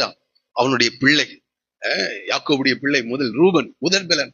இது அவனுக்கு மாத்திரம் இல்ல, அங்க இருக்கிற எல்லாரும், எகிப்தில இருக்கிறவங்களுக்கு கூட சொல்றாரு, எகிப்திலே தலைச்சன்கள் அனைத்தையும் காமின் கூடாரங்களிலே அவர்களுடைய பலனில் முதற் பலனான யாவையும் அழித்து. இதே வார்த்தையை 105ஆம் சங்கீதம் 36வது வசனத்துல படிக்கிறோம். 105:36. அவருடைய தேசத்திலே தலைச்சன்கள் அனைத்தையும் அவருடைய பலனில் முதற் பலனான யாவரையும். முதற் பலன், இந்த ரூபன் யாரு? முதற் பலனாக காணப்படுகிறான். இருக்கட்டும், இந்த முதற் பலனுக்கு அல்லது முதற் பிறந்த இந்த பிள்ளைக்கு என்ன ஆசீர்வாதம் இருக்கிறதுன்னு நியாயப்பிரமாணம் சொல்கிறது என்றால், உபாகமத்தின் புஸ்தகம் 21ஆம் அதிகாரம் 17வது வசனம். உபாகமம் 21:17. வெறுக்கப்பட்டவரிடத்தில் பிறந்தவனை சேஷபுத்திரனாக அங்கீகரித்து தனக்கு உண்டான ஆஸ்திகளில் எல்லாம் 2 பங்கு அவனுக்கு கொடுக்க வேண்டும். 2 பங்கு அவனுக்கு இருக்க எல்லா சொத்துலயும் அவனுக்கு எவ்வளவு கொடுக்கணுமா? 2 பங்கு கொடுக்க வேண்டும். அவன் தன் தகப்பனுடைய முதற் பலன், சேஷபுத்திர சுதந்திரம் அவனுக்கு உரியது. அப்போ முதற் பலன், இந்த இவனை பார்த்து சொல்றாரு, ரூபனே நீ என் சேஷ்ட புத்திரன், நீ என் சத்துவமும் என் முதற் பலனுமானவன் என்று சொல்லுகிறார். முதற் பலனுமானவன். சரி, அடுத்தது சொல்றாரு, நீ மேன்மையில் பிரதானமும் வல்லமையில் விசேஷம் உள்ளவன். சேஷபுத்திரன் 2 பங்கு ஆசீர்வாதம், முதற் பலன் இருக்கிறாய் என்று சொல்லுகிறார். சரி, அடுத்தது நீ மேன்மையில் விசேஷமும் என்று சொல்லுகிறார். மேன்மையில் பிரதானமும் வல்லமையில் விசேஷமுமானவன் என்று சொல்லுகிறார். அந்த மேன்மையில் என்ற அந்த வார்த்தையை நான் எடுத்துக்கொள்கிறேன். மேன்மைனா அவர்களுக்கு கொடுக்கப்பட்ட ஸ்தானம், அவளுக்கு அந்த முதல் பிறந்த பிள்ளைக்கு கொடுக்கப்படுகிற ஸ்தானம், இந்த குடும்பத்தில் ஆனாலும் சரி, அவருடைய சமுதாயத்தில் ஆனாலும் அவர்களுக்கு கொடுக்கப்படுகிற இடம் அல்லது ஸ்தானத்தை கொடுக்கின்றது. இன்னொரு சிலர் சொல்றாங்க, அந்த மேன்மை அந்த என்ற வார்த்தையில மேன்மை அடுத்தது என்று சொல்றார் வல்லமை, அதிகாரம், அவர்களுக்கு அந்த குடும்பத்தின் மேல் செல்வாக்கு, அந்த குடும்பத்தில் இருக்கிற எல்லா உறுப்பினர்களுக்கும் அவங்க சொன்னா என்ன செய்வாங்க. இன்றைக்கு கூட அநேக குடும்பங்கள் அப்படி இருக்கிறது. அவர் எங்க மூத்த அண்ணாங்க, அவர் சொன்னா நாங்க எல்லாரும் என்ன செய்வோம், கீழ்ப்படிவோம் என்று சொல்லுகிறதை நாம் பார்க்கிறோம். ஆகவே அந்த அதிகாரம், அந்த ஸ்தானம், அந்த இடம், அதை குறித்து சொல்லுகிறார். இதை பாருங்க, அந்த மேன்மை, அந்த அதிகாரம் என்றதுக்காக ஈசாக்கு ஏசா என்று நினைத்து யாக்கோபை ஆசீர்வதிக்கும் போது அந்த ஸ்தானத்துக்குரிய காரியங்களை வார்த்தைகளாக சொல்லுகிறார். வாசிக்கலாம். ஆதியாகமத்தின் புஸ்தகம் 27ஆம் அதிகாரம். ஆதியாகமம் 27:29. எல்லாரும் சேர்ந்து படிக்கலாமா? இந்த டிவில கூட போடுங்க, பைபிள் படிக்க முடியாதவங்க இதை கூட பாருங்க. 27:29. ஜனங்கள் உன்னை சேவிக்கவும் ஜாதிகள் உன்னை வணங்கவும் கடவர்கள். இது ஒரு பெரிய பாருங்க, அந்த எவ்வளவு பெரிய ஆசீர்வாதம் இருக்கு. ஜனங்கள் உன்னை சேவிக்கணுமா, ஜாதிகள் உன்னை வணங்கவும் கடவுள். உன் சகோதரருக்கு எஜமான். அப்ப முதல் பிறந்த பிள்ளை எப்படி இருப்பானா? ஏன்னா ஏசான்னு சொல்லி ஆசீர்வதிச்சிட்டு இருக்கிறாரு. உன் சகோதரருக்கு அந்த ஸ்தானத்தை குறித்து பேசுகிறேன். எஜமான் ஆயிருப்ப. அதனாலதான் முதல் உருவாக்கப்பட்ட அந்த ஆதாமுக்கு எல்லாவற்றையும் என்ன செய், ஆளுகை செய் என்று சொல்லுகிறார். ஆளுகை செய் என்று சொல்ல. அதான் சொல்றாரு, உன் சகோதரருக்கு எஜமானா இருப்பாய், உன் தாயின் பிள்ளைகள் உன்னை வணங்குவார்கள் என்று சொல்லுகிறார். இப்போ அந்த எவ்வளவு பெரிய ஆசீர்வாதத்தை வச்சிருக்கிறார் பாருங்க, அதுல எவ்வளவு பெரிய மேன்மை. அதான் சொல்றாரு, நீ மேன்மையில் பிரதானமும் வல்லமையில் விசேஷமானவன். விசேஷமானவன். உனக்கு ஒரு அதிகாரம் கொடுத்திருக்கிறப்பா. உன் தாயின் சகோதரர்கள் உன்னை வணங்குவார்கள் என்று சொல்லுகிறார்கள். உன் தாயின் பிள்ளைகள் சகோதரருக்கு நீ எஜமானாய் அதிகாரியாய் இருப்பாய். எஜமான்னா அதிகாரி, எல்லாவற்றுக்கும் மேல அதிகாரத்தை இதை சொன்னார். அதான் 8ஆம் சங்கீதத்துல, நீர் அவனை தேவதூதரிலும் சற்று, ஆமா, எல்லாவற்றையும் ஆளுகை செய்ய அவனுக்கு அதிகாரம் கொடுத்தீர் என்று. இவ்வளவு பெரிய காரியங்கள் அவனுக்கு கொடுக்கப்பட்டிருக்கிறது. சரி, இருக்கட்டும், இன்னொரு வசனத்தை கூட வாசிக்கலாம். 89ஆம் சங்கீதம் 27வது வசனம். இங்க தாவீதை குறித்து இங்கே சொல்லப்பட்ட ஒரு வார்த்தை. தாவீது 8வது பையன் ஈசாய்க்கு. ஆனா தேவன் அவனை தனக்கு முதற் பேரானவனாக தெரிந்து கொள்கிறார். 89ஆம் சங்கீதத்தை எடுத்துக்கொள்ளுங்களேன். அதுல சில வார்த்தைகளை நான் உங்களுக்கு காண்பித்து கொடுக்கும்படி விரும்புகிறேன். 89ஆம் சங்கீதத்தை எடுத்துட்டீங்களா? தாவீதை 20வது வசனம். என் தாசனாகிய தாவீதை கண்டுபிடித்தேன், என் பரிசுத்த தைலத்தினால் அவனை அபிஷேகம். அப்படியே படிச்சுட்டே வந்தீங்கன்னா 27வது வசனம். நான் அவனை எனக்கு முதற் பேரானவனும் பூமியின் ராஜாக்களை பார்க்கிலும் மகா உயர்ந்தவனும் ஆக்கினேன். ஆண்டவருக்கு ஒருத்தர் முதற் பேரானவனா மாறினான். யாரு? இவன் பிறந்தது 8வது. ஆனா தேவன் அவனை தன்னுடைய பிள்ளையாக, அந்த முதற் பேரானவனாக அவனை தெரிந்தெடுத்துக் கொள்ளுகிறார். நான் சொல்றாரு, நான் அவனை எனக்கு முதற் பேரானவனும் பூமியின் ராஜாக்களை பார்க்கிலும் மகா உயர்ந்தவனும் ஆக்குவேன். சொல்றாரு, என் கிருபையை என்றைக்கும் அவனுக்காக காப்பேன், என் உடன்படிக்கை அவனுக்காக உறுதிப்படுத்தப்படும், அவன் சந்ததி என்னென்றைக்கும் நிலைத்திருக்கும், அவன் ராஜாசனம் வானங்கள் உள்ள மட்டும் நிலை நிற்கவும் செய்வேன். பாருங்க, எவ்வளவு பெரிய எதிர்பார்ப்பு இல்ல, எவ்வளவு பெரிய ஆசீர்வாதத்தை தாவீதுக்கு கொடுக்கிறார். இந்த காலையில் இந்த செய்தியை தயவு செய்து கவனிங்க. முடிவுல நம்மை ஆண்டவருடைய வார்த்தைக்கு அர்ப்பணித்து கடந்து செல்வோம். எவ்வளவு பெரிய ஆசீர்வாதம். சொல்றாரு, நான் அவனோடு கூட உடன்படிக்கை செய்வேன், பூமியின் இருக்க எல்லா ராஜாக்களை பார்க்கிலும் அவளை உயர்ந்தவர்களாக வைப்பேன் என்று சொல்லுகிறார். அவன் சந்ததி என்னென்றைக்கும் நிலைத்திருக்க செய்வேன் என்று சொல்லுகிறார். அவன் ராஜாசனம் வானங்கள் உள்ள மட்டும் நிலைத்து. எவ்வளவு பெரிய காரியம். ஒருத்தன் ஆண்டவருக்கு முதல் பேரானவனாக அவன் தெரிந்து கொள்ளப்படுவான் என்றால் தேவன் அவனை அவன் சந்ததிகளை ஆசீர்வதிக்கிறார், அவன் தலைமுறைகளை ஆசீர்வதிக்கிறார். அவன் வணக்கத்துக்குரியவனாக தேவனுடைய அதிகாரத்தை இந்த பூமியிலே செலுத்துகிறவனாக அவனை கர்த்தர் உருவாக்குகிறார். இன்னொரு வசனத்தை, இது தாவீதை குறித்து சொல்றாரா? இயேசு கிறிஸ்துவை குறித்து சொல்ற ஒரு வசனத்தை உங்களுக்கு காண்பிக்கும்படி விரும்புகிறேன். கொலோசியர் எழுதின நிருபம் 1ஆம் அதிகாரம் 15வது வசனம். கொலோசியர் 1:15 வாசிக்கிறேன், கவனிங்கள். அவர் அதரிசனமான தேவனுடைய தற்சுரூபமும் சர்வ சிருஷ்டிக்கும் முந்தின பேருமானவர். யார்? இயேசு கிறிஸ்துவை குறித்து சொல்லும் போது அவர் அதரிசனமான தேவனுடைய தற்சுரூபமும் சர்வ சிருஷ்டிக்கும் அவர் யாரா இருக்கிறாராம்? முந்தின பேருமானவர். இதை அப்படியே வச்சுட்டு எபிரேயர் எழுதின 1ஆம் அதிகாரம் 6வது வசனம். எபிரேயர் 1:6.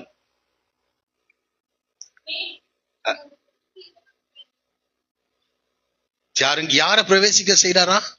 தமது முதற் பேரானவரை உலகத்தில் பிரவேசிக்க செய்த போது. உன் தாயின் பிள்ளைகள் சகோதரர்கள் உன்னை என்ன செய்வாங்க? வணங்குவார்கள் சொல்றாரு. இயேசு அவர் பிதாவினுடைய முதற் பேரானவரா இருக்கிறாரு. அவரை இந்த பூமியிலே அவர் அனுப்பின போது தூதர்கள் யாவரும் அவரை என்ன செய்தார்களாம்? தொழுது கொள்ள கடவர்கள் என்றார். தூதர்கள் வந்து தொழுது கொண்டாங்களா? அடுத்த வாரம் யூடியூப்ல பாத்தீங்கன்னா நிறைய செய்தி இருக்கும். அந்த சனமே பரமசேனையின் திரள் தோன்றி, ஒரு பெரிய கொயர் பரலோகத்திலிருந்து இறங்கி வந்து, உன்னதத்தில் இருக்கிற தேவனுக்கு மகிமையும் பூமியிலே சமாதானமும் மனிதர் பேரில் பிரியமும் உண்டாவதாக என்று சொல்லி தேவனை பாடினார்கள், துதித்தார்கள், ஆராதித்தார்கள் என்று நாம படிக்கிறோம். ஆகவே அவர் தம்முடைய முதற் பேரானவரை இந்த பூமிக்கு அனுப்புகிறார். அங்கே அவர்கள் வணக்கத்துக்குரியவர்களாக அவர்கள் காணப்படுகிறார். அதெல்லாம் நாம இங்க படிக்கிறோம். நீ மேன்மையில் பிரதானமும் வல்லமையில் விசேஷமானவனுமாய் இருக்கிறாய். இதுதான் சொல்ற, இந்த வார்த்தையை தான் சொல்றாரு. சகோதரர்கள் மேல் நீ அதிகாரம் செலுத்த முடியும். தாயின் சகோதரர்கள் உன்னை வணங்குவாள். உனக்கு ஒரு பெரிய ஒரு இடத்தை அல்லது ஒரு ஸ்தானத்தை நான் கொடுத்து வைத்திருந்தேன் என்று சொல்லுகிறார். ஆனால் சீக்கிரத்துல என்ன செஞ்சுட்டான்? இழந்து விட்டான் என்று படிக்கும். அதுதான் இதெல்லாம் சொல்லிட்டு தான் 4வது வசனத்துக்கு வர்றாரு. நம்மளா இருந்தா என்ன சொல்லுவோம்? 4வது வசனத்தை சொல்லிட்டு போயிருப்போம். ஆனால் ஒரு பெரிய எதிர்பார்ப்பு உண்மையில் எனக்கு இருந்தது. அந்த எதிர்பார்ப்பை எல்லாம் என்ன செஞ்சுட்ட? நஷ்டப்படுத்தி விட்டாயே என்று வேதனையில் இந்த ரூபனை பார்த்து சொல்ல, நீ நீ என்று 5 முறை சொல்லுகிறார். மற்றவங்களை எல்லாம் பார்த்து அப்படி சொல்லல. இந்த ரூபனையும் யோசேப்பையும் பார்த்து நீ என்று சொல்லுகிறார். அவங்களுக்கெல்லாம் பாசிட்டிவான அல்லது நல்ல ஆசீர்வாதங்களை சொல்லுகிறார். ஆனால் மிக மிக வேதனையோடு கூட இந்த ரூபனை பார்த்து சொல்ல, நீ மேன்மையில் விசேஷமானவன், வல்லமையில மேன்மையானவன் பா, ஆனா இப்படி நீ இழந்து விட்டாயே என்று வேதனையோடு கூட அவன் சொல்லுகிறான். சரி, இவன் செய்த காரியம் 4வது வசனத்தை நம்ம வாசிக்கலாம். தண்ணீரை போல தளம்பினவனே, நீ மேன்மை அடைய மாட்டாய், அந்த ஸ்தானத்தை நீ என்ன செய்ய மாட்டாய்? அடைய மாட்டாய் என்று சொல்லுகிறார். மேன்மை அடைய மாட்டாய். அவன் செய்த தவறை சொல்லுகிறார். உன் தகப்பனுடைய மஞ்சத்தின் மேல் ஏறினாய். ஏறினானே, அதை அடுத்த வேற ஒரு டிரான்ஸ்லேஷன்ல சொன்ன அந்த டிரான்ஸ்லேஷன் நான் வாசிக்கிறேன், அதை கவனிங்க. அப்பதான் இது எவ்வளவு முக்கியம்னு சொல்லணும். தண்ணீரை போல, சரி 4வது வசனம், அதுல இப்படி படிக்கிறோம். உனது உணர்ச்சிகளை வெள்ளம் போல உன்னால் கட்டுப்படுத்த முடியாததாக இருக்கிறது. அங்க என்னன்னு படிக்கிறோம்? தண்ணீரை போல தளம்பினவனே என்று நாம் படிக்கிறோம். அதுக்கு சொல்றாங்க, உனது உணர்ச்சிகளை வெள்ளம் போல உன்னால், ஆமா வெள்ளம் வருது, அது எதையும் என்ன செய்ய வச்சு தடுக்க முடியாது. அணைகளை எல்லாம் கூட உடைச்சிடுது. சில ஆண்டுகளுக்கு முன்னாடி சென்னையில நடந்த காரியம், அணைகள் எல்லாம் உடைந்து ஊருக்குள்ள என்ன வந்துருச்சு? தண்ணீர். அப்போ வெள்ளத்தினுடைய காரியம் அது யாரும் அடக்க முடியல. அது சொல்றாரு, உன் உணர்ச்சிகளை வெள்ளம் போல உன்னால் கட்டுப்படுத்த முடியாததாக இருக்கிறது. அது சொல்லிட்டு சொல்ல, எனவே நீ மரியாதைக்குரியவனாக இருக்க மாட்டான். இது ரொம்ப பயங்கரமான வார்த்தை. நீ மரியாதைக்குரியவனாக, கனத்துக்குரியவனாக இருக்க மாட்டாய் என்று சொல்லுகிறார். அப்ப இங்கிருந்து நான் புரிந்து கொண்ட காரியம், எல்லாருக்கும் ஆண்டவர் சில உணர்ச்சிகளை கொடுத்திருக்கின்றார். எல்லாருக்கும் உணர்ச்சிகள் இருக்கா? எல்லாருக்கும் இருக்கு, எல்லாருக்கும். ஆனால் அதை கட்டுப்படுத்தாதவர்கள், ஆமா அதனால்தான் சொல்றாரு, இச்சை அடக்க முடியவர்களாக இருங்கள் என்று சொல்றார். இச்சை எல்லாம் இருக்குது. ஆமா, எல்லா உணர்ச்சிகள், பசி என்ற உணர்ச்சி இருக்குது, மகிழ்ச்சி அது கூட உணர்ச்சி தான், கோபம் அது கூட உணர்ச்சி தான். அதே போல இந்த பாலுணர்வு அதுவும் ஒரு உணர்ச்சி. ஆனால் இவர்கள் எல்லாம் மனிதர்கள் என்ன செய்யணும்? கட்டுக்குள்ள வைக்கணும், ஆளுகை செய்ய வேண்டும். ஆமா, இதை ஆளுகை செய்யவில்லை என்றால் நீ மரியாதைக்குரியவனாக இருக்க மாட்டாய் என்று சொல்லுகிறார். காலையில் கர்த்தர் நம்மோடு கூட பேசுறார். இதை நீ ஆளுகை செய்யாவிட்டால் மரியாதைக்குரியவனாக இருக்க மாட்டாய் என்று சொல்லி, நீ உன் தந்தையின் படுக்கையில அவர் மனைவிகளுக்குள் ஒருத்தியோடு படுத்தவன் என்று சொல்லுகிறார். சரி, அப்போ இந்த வெள்ளம் போல இருக்கின்ற இந்த உணர்ச்சிகளை இவன் ஆளுகை செய்ய தவறினான் என்று சொல்லுகிறார். அதை ஆண்டவர் சொன்ன ஒரு வார்த்தையிலிருந்து நான் உங்களுக்கு காண்பிக்கும்படி விரும்புகிறேன். இந்த உணர்ச்சிகளை கட்டுப்படுத்தல வேணும். அதை இப்படி படிக்கலாம். ஆண்டவர் சொன்ன ஒரு வார்த்தை, மார்க்கு சுவிசேஷம் 7வது அதிகாரம் 21 வாசிக்கலாம். மார்க்கு 7ஆம் அதிகாரம் 21. எப்படி எனில் எடுத்துட்டீங்களா? 7:21. எப்படி எனில் மனுஷுடைய, எல்லாரும் சேர்ந்தே வாசிக்கலாமா? ஏன்னா அப்பதான் நீங்க என்னோட டிராவல் பண்ணுவீங்க. வாசிக்கலாம். 7:21. எப்படி எனில் மனுஷனுடைய இருதயத்திற்குள் இருந்து பொல்லாத சிந்தனைகளும் விபச்சாரங்களும் வேசித்தனங்களும் கொலைபாதங்களும் களவுகளும் பொருளாசைகளும் துஷ்டத்தனங்களும் கபடும் காம விகாரமும் வன்கண்ணும் தூஷணும் பெருமையும் மதிகேடும் புறப்பட்டு வரும். பொல்லாங்கானவைகளாகி இவைகள் எல்லாம் உள்ளத்திலிருந்து புறப்பட்டு மனுஷனை தீட்டு. இதெல்லாம் ஒரு உணர்ச்சிகள்ங்க. இதை கட்டுப்படுத்தவில்லை என்றால், இதை சரிப்படுத்தவில்லை என்றால், இவைகள் உள்ளத்திலிருந்து புறப்பட்டு வந்து மனிதனை தீட்டுப்படுத்தும், இவர்களை அழித்து விடும். காலையில் கவனமாக கவனிப்போம். தண்ணீரை போல தலைமையினவனே என்று சொல்லுகிறார். உனது உணர்ச்சிகளை வெள்ளம் போல உன்னால் கட்டுப்படுத்த முடியாததாக இருக்கின்றது. இவரெல்லாம் உள்ளத்திலிருந்து புறப்பட்டு வந்து மனிதனை என்ன செய்யுமா? இன்னைக்கு அநேகருடைய வாழ்க்கை நஷ்டப்பட்டு போனதற்கு காரணத்தை நான் சொல்லிக் கொண்டிருக்கிறேன். இவரெல்லாம் உள்ளத்திலிருந்து புறப்பட்டு வந்து மனிதனை தீட்டுப்படுத்தும். அடுத்தது ஒரு வசனத்தை நான் வாசிக்க விரும்புகிறேன். யாக்கோபின் நிருபம் 3ஆம் அதிகாரம் 11வது வசனம். யாக்கோபின் நிருபம் 3:11 சேர்ந்து வாசிக்கலாமா? எடுத்துக்கொள்ளுங்க. யாக்கோபு 3:11 வாசிக்கலாம். ஒரே ஊற்று கண்ணிலிருந்து தித்திப்பும் கசப்புமான தண்ணீர் சுரக்குமா? ஒரே இருதயம் தாங்க. ஆமா, கசப்பான தண்ணீரும் வரும், தித்திப்பான தண்ணீரும் வராதுங்க. வராது. வரது போல இருக்கும், ஆனா எது வந்து நின்றுடும்? இருதயத்திலிருந்து புறப்பட்டு மனிதனை என்ன செய்து விடும்? இது சொல்றாரு, ரெண்டும் வராதுப்பா. அது வேற தோற்றம் அப்படி இருக்கலாம், ஆனா அது நாளானது அதை என்ன செஞ்சிடும்? வெளிப்படுத்தி மனுஷனை தீட்டுப்படுத்தி விடும் என்று சொல்லுகிறார். அப்போ ரட்சிக்கப்பட்டவர்களுக்கு அவருடைய இருதயத்திலிருந்து என்ன புறப்பட்டு வர வேண்டும் அப்படின்னா, அதுக்கு ஒரு வசனத்தை ஆண்டவர் காண்பித்து கொடுத்தார். வாசிக்கலாம். யோவான் எழுதின சுவிசேஷம் 7ஆம் அதிகாரம். யோவான் 7:37 39 வரைக்கும். யோவான் சுவிசேஷம் 7ஆம் அதிகாரம். வாசிங்க.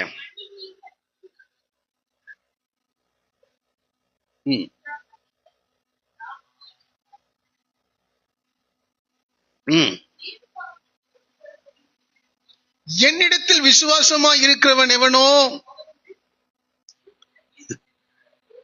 ஆமா, இந்த ஆண்டவரிடத்தில் விசுவாசமா இருக்கிறவனுடைய இருதயத்திலிருந்து என்ன வருமா? ஜீவ தண்ணீர் உள்ள நதிகள் புறப்பட்டு ஓடும் என்றார். தம்மை விசுவாசிக்குள் அடைய போகும் ஆவியை குறித்து இப்படி சொன்னார். அப்போ ஆவி தம்மை விசுவாசிகள், அப்போ அவங்க என்ன நடக்கும்னா, ஆவியின் கனியோ அன்பு, சந்தோஷம், சமாதானம், நீடிய பொறுமை, தயவு, நற்குணம், சாந்தம், விசுவாசம், இப்படி ஆவியின் கனிகள் என்ன செய்யும்? அவர்களுக்கு வெளிப்படும். அவரை விசுவாசிகளுடைய இருதயத்திலிருந்து. ஆனால் அவரை விசுவாசியாதவருடைய இருதயத்திலிருந்து இந்த மதிகேடு, விபச்சாரம், வேசித்தனம், நம்ம படிச்சோம்ல, காமவிகாரம், பொருளாசை, பெருமை, தூஷணம், வன்கண், பொல்லாங்கானவைகளாக இவைகள் எல்லாம் உள்ளத்திலிருந்து புறப்பட்டு வந்து மனிதனை என்ன செய்கிறது? அப்போ ஆண்டவரை எப்படி விசுவாசிக்கணும்ன்றது எவ்வளவு முக்கியம் புரியுதா? தேவனை விசுவாசிக்க வேண்டும். அதனால ரோமர் 1ல பாத்தீங்கன்னா, அவரை விசுவாசியாததினாலே தகாதவைகளை செய்ய தேவனே என்ன செஞ்சுட்டாராம்? ஒப்பு கொடுத்து விட்டார். வாசிக்கலாமா? ரோமர் நிருபம் 1ஆம் அதிகாரம். வாசிங்க. 1 வசனம் 28 வாசிங்க. பாருங்க, ரொம்ப முக்கியங்க இந்த காலவெளியில. நம்ம ஒரு கொஞ்சம் பேரா இருக்கலாம், தேவனை அறியும் அறிவை பற்றி கொண்டிருக்க அவர்களுக்கு மனதில்லாதிருந்தபடியினால் கேடான சிந்தைக்கு ஒப்பு கொடுத்தார். அவர்கள் சகலவித அநியாயத்தினாலும், வேசித்தனத்தினாலும், துரோகத்தினாலும், பொருளாசையினாலும், குரோதத்தினாலும் நிறையப்பட்டு என்று கீழே நீங்க படிச்சு பாத்தீங்கன்னா எல்லாம் மாறிடுச்சு. தேவனை அறிகிறும் அறிவை எவ்வளவு முக்கியம்!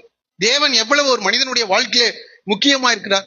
அவரை விசுவாசிக்கிறவருடைய இருதயத்திலிருந்து ஜீவ தண்ணீர் உள்ள நதிகள் புறப்பட்டு ஓடும். அந்த ஜீவ தண்ணீர் உள்ள நதி என்ன? பரிசுத்தாவியானுடைய கிரியைகள், பரிசுத்தாவியானுடைய கனிகள் அவர்களிடத்திலிருந்து புறப்பட்டு வரும் என்று சொல்லுகிறார்.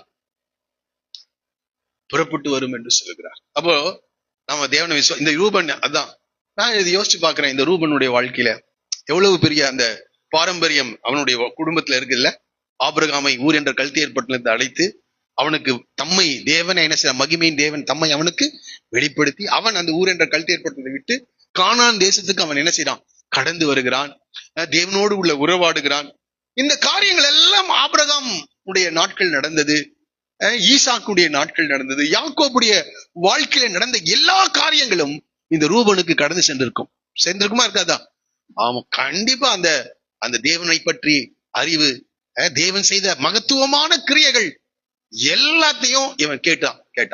நம்ம கேட்கிற மாதிரி ஒவ்வொரு அதிகாரமா ஒவ்வொரு வசனமா என்ன செஞ்சுட்டு இருக்கோம், கேட்டுட்டு இருக்கோம். எவ்வளவு பெரிய காரியங்கள் கேட்டிருந்தோம், தேவனை அறிகிற அறிவை பற்றி கொண்டிருக்க மனதில்லாமல் போய்விட்டது. ஆகவே கேடானவைகளை செய்ய தேவனே என்ன செஞ்சிட்டார், ஒப்புக்கொண்டு. இந்த காலவெளி ரொம்ப மிக முக்கியம். ஒரு பெரிய பாரம்பரிய குடும்பத்துல அவன் வந்தவன். ஆபிரகாம், ஈசாக்கு, யாக்கோபு, ரூபன் என்று வந்திருக்கணும். அது யூதான்னு சாரி யோசேப்புன்னு என்ன செய்து போகுது, யோசேப்புன்னு போகுது. எவ்வளவு பெரிய காரியம். தேவனை அறிகிற அறிவு இல்லை. இன்னைக்கு அநேகருக்கு அநேக காரியங்களை அறிந்து கொள்ள ஆர்வம் இருக்கிறது. இந்த காலவெளியில கூட எப்படி இந்த செய்தியை கேட்கறீங்க எனக்கு தெரியாது. நீங்க கற்றுக்கு நீங்க கணக்கு கொடுக்கணும். அநேக காரியங்களை அறிந்து கொள்ள ஆர்வம் உடையவர்களாக இருக்கிறார்கள். புதிய ஒரு காரியமா அப்பா அதை கற்றுக்கொள்ளாம அவர்களால் என்ன செய்ய முடியாது. ஒரு பெரிய காரியம் வந்து அதை பார்க்காம அவர்களால் இருக்க முடியாது. ஒரு புதிய இடம் பார்க்காம இருக்க முடியாது. எல்லாத்தையும் ஆர்வம் இருக்கு. ஆனா தேவனை அறிகிற அறிவுக்கு வரும்போது அவர்களுக்கு என்ன இல்ல, ஆர்வம் இல்லை. தேவனுடைய வார்த்தைகளை கேட்க அவர்களுக்கு விருப்பம் இல்லை. இந்த ரூபன் அப்படிதான் இருந்தான். பெரிய பாரம்பரியம், ஆமா, மகத்துவமான எந்த ஜனத்திலிருந்து செய்யாதது ஆபிரகாமுடைய வாழ்க்கையில செஞ்சிருக்காரு. ஈசாக்குடைய வாழ்க்கையில செஞ்சிருக்கிறார். செஞ்சாரா? சொல்லணும்னா யாக்கோபுடைய வாழ்க்கையில ஆண்டவர் செஞ்சாரு. எல்லாத்தையும் கேட்டுட்டு அந்த ஆண்டவரை அறிகிற அறிவு அவனுக்கு என்னவே இல்லை, இல்லவே இல்லை. இந்த காலம் இங்க இருக்கிற யாரும் அப்படி இருக்க கூடாது. ஒரு பெரிய இழப்பு நம்முடைய வாழ்க்கையில வந்துடும். சரி, இருக்கட்டும். இதை நான் அப்படியே யோசித்து பார்த்த போது இதை சொன்னது அப்படியே நடந்துச்சா? நீ மேன்மை அடைய மாட்டாய் சொல்ல 4வது வசனத்தை பாருங்க. நீ மேன்மை அடைய மாட்டாய் என்று சொல்லுகிறார். என்று நீ மேன்மை அடைய மாட்டாய் என்று அந்த வார்த்தை முடிகிறது. அது படிக்கும்போது ரொம்ப வேதனையா. சரி, இவனுடைய சரித்திரத்தை கொஞ்சம் யோசித்து பார்த்தேன். அப்படியே சரித்திரம் முழுவதும் பார்த்தீங்கன்னா ஏறக்குறைய நான் இந்த கணக்குகளை நான் உங்களுக்கு சொல்லிக் கொடுக்குறேன். இதை அப்படியே கவனிங்க. 400 வருடம் 430 வருடம் எங்க இருக்காங்க? எகிப்துல இருக்காங்க. இந்த வார்த்தை வெளிப்பட்டுருச்சு. 430 வருடத்துல கூட ஒரு லீடர், ஒரு தலைவன் கூட அந்த சந்ததியில என்ன செய்யல, எழும்பல. அதுக்கப்புறம் நீங்க வேதம் முழுதும் படிச்சு பாத்தீங்கன்னா அதற்கப்புறம் 1400 வருடங்கள் 400 வருடங்கள் இருக்கிறது. இப்படி பழைய ஏற்பாட்டு முடிகிற வரைக்கும் 1800 ஆண்டுகள் இருக்கிறது. எத்தனை ஆண்டுகள்? சுமார் ஒரு சுமார் சொல்றேன், 1800 அல்லது 850 ஆண்டுகள். இந்த 1850 ஆண்டுகளிலே ஒரு தலைவன் கூட, ஒரு தீர்க்கதரிசி கூட, ஒரு தேவனுக்கு பிரியமானவன் கூட என்ன செய்யல, இந்த சந்ததியில வரலைங்க. எனக்கு படிக்கும்போது ஆச்சரியமா இருக்குது. மனாசே கோத்திரத்துல இருந்து வந்திருக்குது, இப்ராஹிம் கோத்திரத்துல இருந்து வந்திருக்கு, எல்லா கோத்திரத்தில இருந்தும் நியாயாதிபதிகள் வர்றாங்க, ராஜாக்கள் வருகிறார்கள், தலைவர்கள் உருவாகுறாங்க, தீர்க்கதரிசிகள் உருவாகுறாங்க, தேவனுக்காக காரியங்களை செய்தவர்கள் உருவாகுறாங்க. இந்த ரூபன் கோத்திரத்துல ஒருத்தன் கூட ஆண்டவருக்காக என்ன செய்யலைங்க, வரல. ஒரு தலைவனாக வரல, ஒரு நியாயாதிபதியாக வரல, ஒரு தீர்க்கதரிசியாக வரல, தேவனுக்கு பிரியமான ஒருத்தனும் கூட வரல. எத்தனை ஆண்டு சரித்திரம் இருக்கு? 1850 ஆண்டுகள் சரித்திரம் இருக்கிறது. ஒருத்தன் கூட. எத்தனை தலைமுறைகள் வந்திருக்கும், எத்தனை தலைமுறைகள். ஆனா நீ மேன்மை அடைய மாட்டாய். எனக்கு அது படித்து ரொம்ப பயந்து விட்டேன் நான். சரி, மேன்மை அடைய மாட்டாய், பரவாயில்ல. சரி, இவங்க யார் வந்திருக்கா அப்படின்னு பார்த்தா இந்த ரூபனுடைய சந்ததியில தலைவர்கள் உருவாகலைங்க. அதற்கு பதிலாக நேர் எதிர்மறையான தலைவர்கள் உருவாகி இருக்கிறார்கள். யார் உருவாகி இருக்கா? நல்லது செய்யக்கட்டி பரவாயில்ல, எதிர்மறையான தலைவர்கள் உருவாகி இருக்கிறார்கள். வாசிக்கலாம். என்னாகமத்தின் புஸ்தகம் 16ஆம் அதிகாரம் என்று நினைக்கிறேன், 16:1. எஸ், என்னாகமம் 16.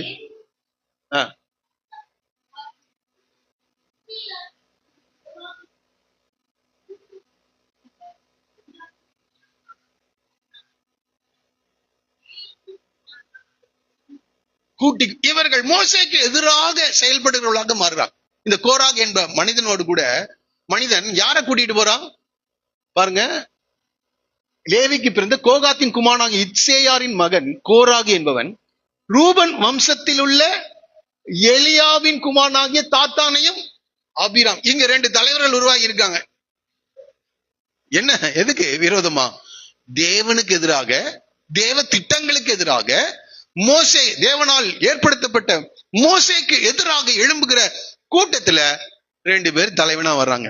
1800 வருட சரித்திரத்துல தேவனுக்காக செயல்பட்டவன் ஒருத்தனும் இல்ல, ஆனா இந்த சந்ததியில தேவனுக்கு எதிராக செயல்பட்டவர்கள் என்ன செய்யறாங்க, வர்றாங்க. எனக்கு இது படித்த போது ரொம்ப கஷ்டமா இருக்கு. அந்த 16ஆம் அதிகாரம் முழுவதும் நீங்க படிச்சு பாத்தீங்கன்னா பூமி பிளந்து இவங்க எல்லாம் என்ன செய்யறாங்க, உள்ள போனாங்க. அது தயவு செய்து வீட்டுல போய் படிச்சு பாருங்க.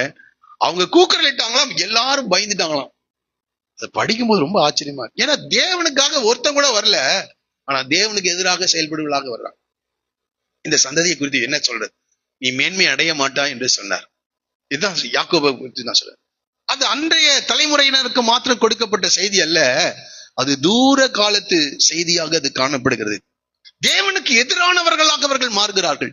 தேவனுக்கு எதிராக இன்னும் அதை நான் படித்து பார்க்கும்போது இந்த சந்ததி தேவனுக்கு எதிரானவர்களாக மாத்திரம் இல்ல, இவங்க அப்படியே பிரயாணப்பட்டுட்டு போறாங்க. யோசுவா மோசேயின் தலைமையில திடீர்னு யோர்தானை கடந்து அந்த சைடு போனாங்களா, அங்க புல்வெளி நிறைந்திருக்கிற ஒரு இடம். ஆனா யோர்தானை கடந்த பிறகுதான் வாக்குத்தத்தம் பண்ணப்பட்ட கானானுக்குள் போனோம். ஆனா இவங்க என்ன பண்றானுங்க, அந்த யோர்தானை கடந்த உடனே என்ன செய்யறாங்க, அங்க என்ன இருக்குது, அங்க யோர்தானை கடக்கிறதுக்கு முன்னாடி அங்க அந்த அந்த அந்த பாசான் என்ற இடத்துக்கு அவங்க வர்றாங்க. அங்க புல்வெளிகள் இருக்குது. உடனே மோசே கிட்ட போய் சொல்றாங்க, எங்களுக்கு ஆடு மாடுகள் ரொம்ப ஜாஸ்தியா இருக்கு, ஆகவே நாங்க யோர்தானை கடந்து அந்த வாக்குத்தத்தம் பண்ணப்பட்ட தேசத்துக்குள் எங்களுக்கு சுதந்திரம் வேண்டாம், எங்க கொடுத்துருங்க, எங்க இந்த வாக்குத்தத்தத்துக்கு அடுத்து இருக்கிறதான அந்த இடத்துல எங்களுக்கு சுதந்திரம். எவ்வளவு பெரிய காரணம், வாக்குத்தத்தம் பண்ணப்பட்ட இடம் இருக்கு, அந்த இடத்துக்கு போகிறதுக்கு அவனுக்கு விருப்பம் இல்ல, எங்கேயோ உட்கார்ந்துடுறான். ஆமா, புல்வெளியை பார்த்தான், எங்களுக்கு ஆடு மாடுகள் இருக்கிறது, எங்களுக்கு அந்த வாக்கு தத்தத்தின் மேல் அவனுக்கு என்னவே இல்லை, கவனமே இல்லைங்க. ஆகவே யோர்தானுக்கு இந்த கரையிலே இந்த வாக்கு தத்தம் பண்ணப்பட்ட தேசத்தில் அல்ல. எனக்கு அதை படிக்கும்போது ரொம்ப வேதனையா இருந்தது. அடுத்தது நியாயாதிபதிகள் புத்தகம் 5வது அதிகாரத்தில் தெபோரால ஒரு பாட்டு பாடுறாங்க. அங்க இந்த ரூபனை குறித்து சொல்றாங்க, இந்த சகோதரர்களுக்கு ஒரு பெரிய யுத்தம் வருகிறது, இந்த ரூபன் அந்த யுத்தத்தில பங்கு பெறவே இல்லை. இவன் வந்து முதல் பிறந்த பிள்ளை, இந்த யுத்தத்தை வழிநடத்தி இருக்கணும் இவன். ஆனா சொல்றாங்க, ரூபனின் பிறவினைகளால் இந்த இடத்தை படிக்க முடியுமா,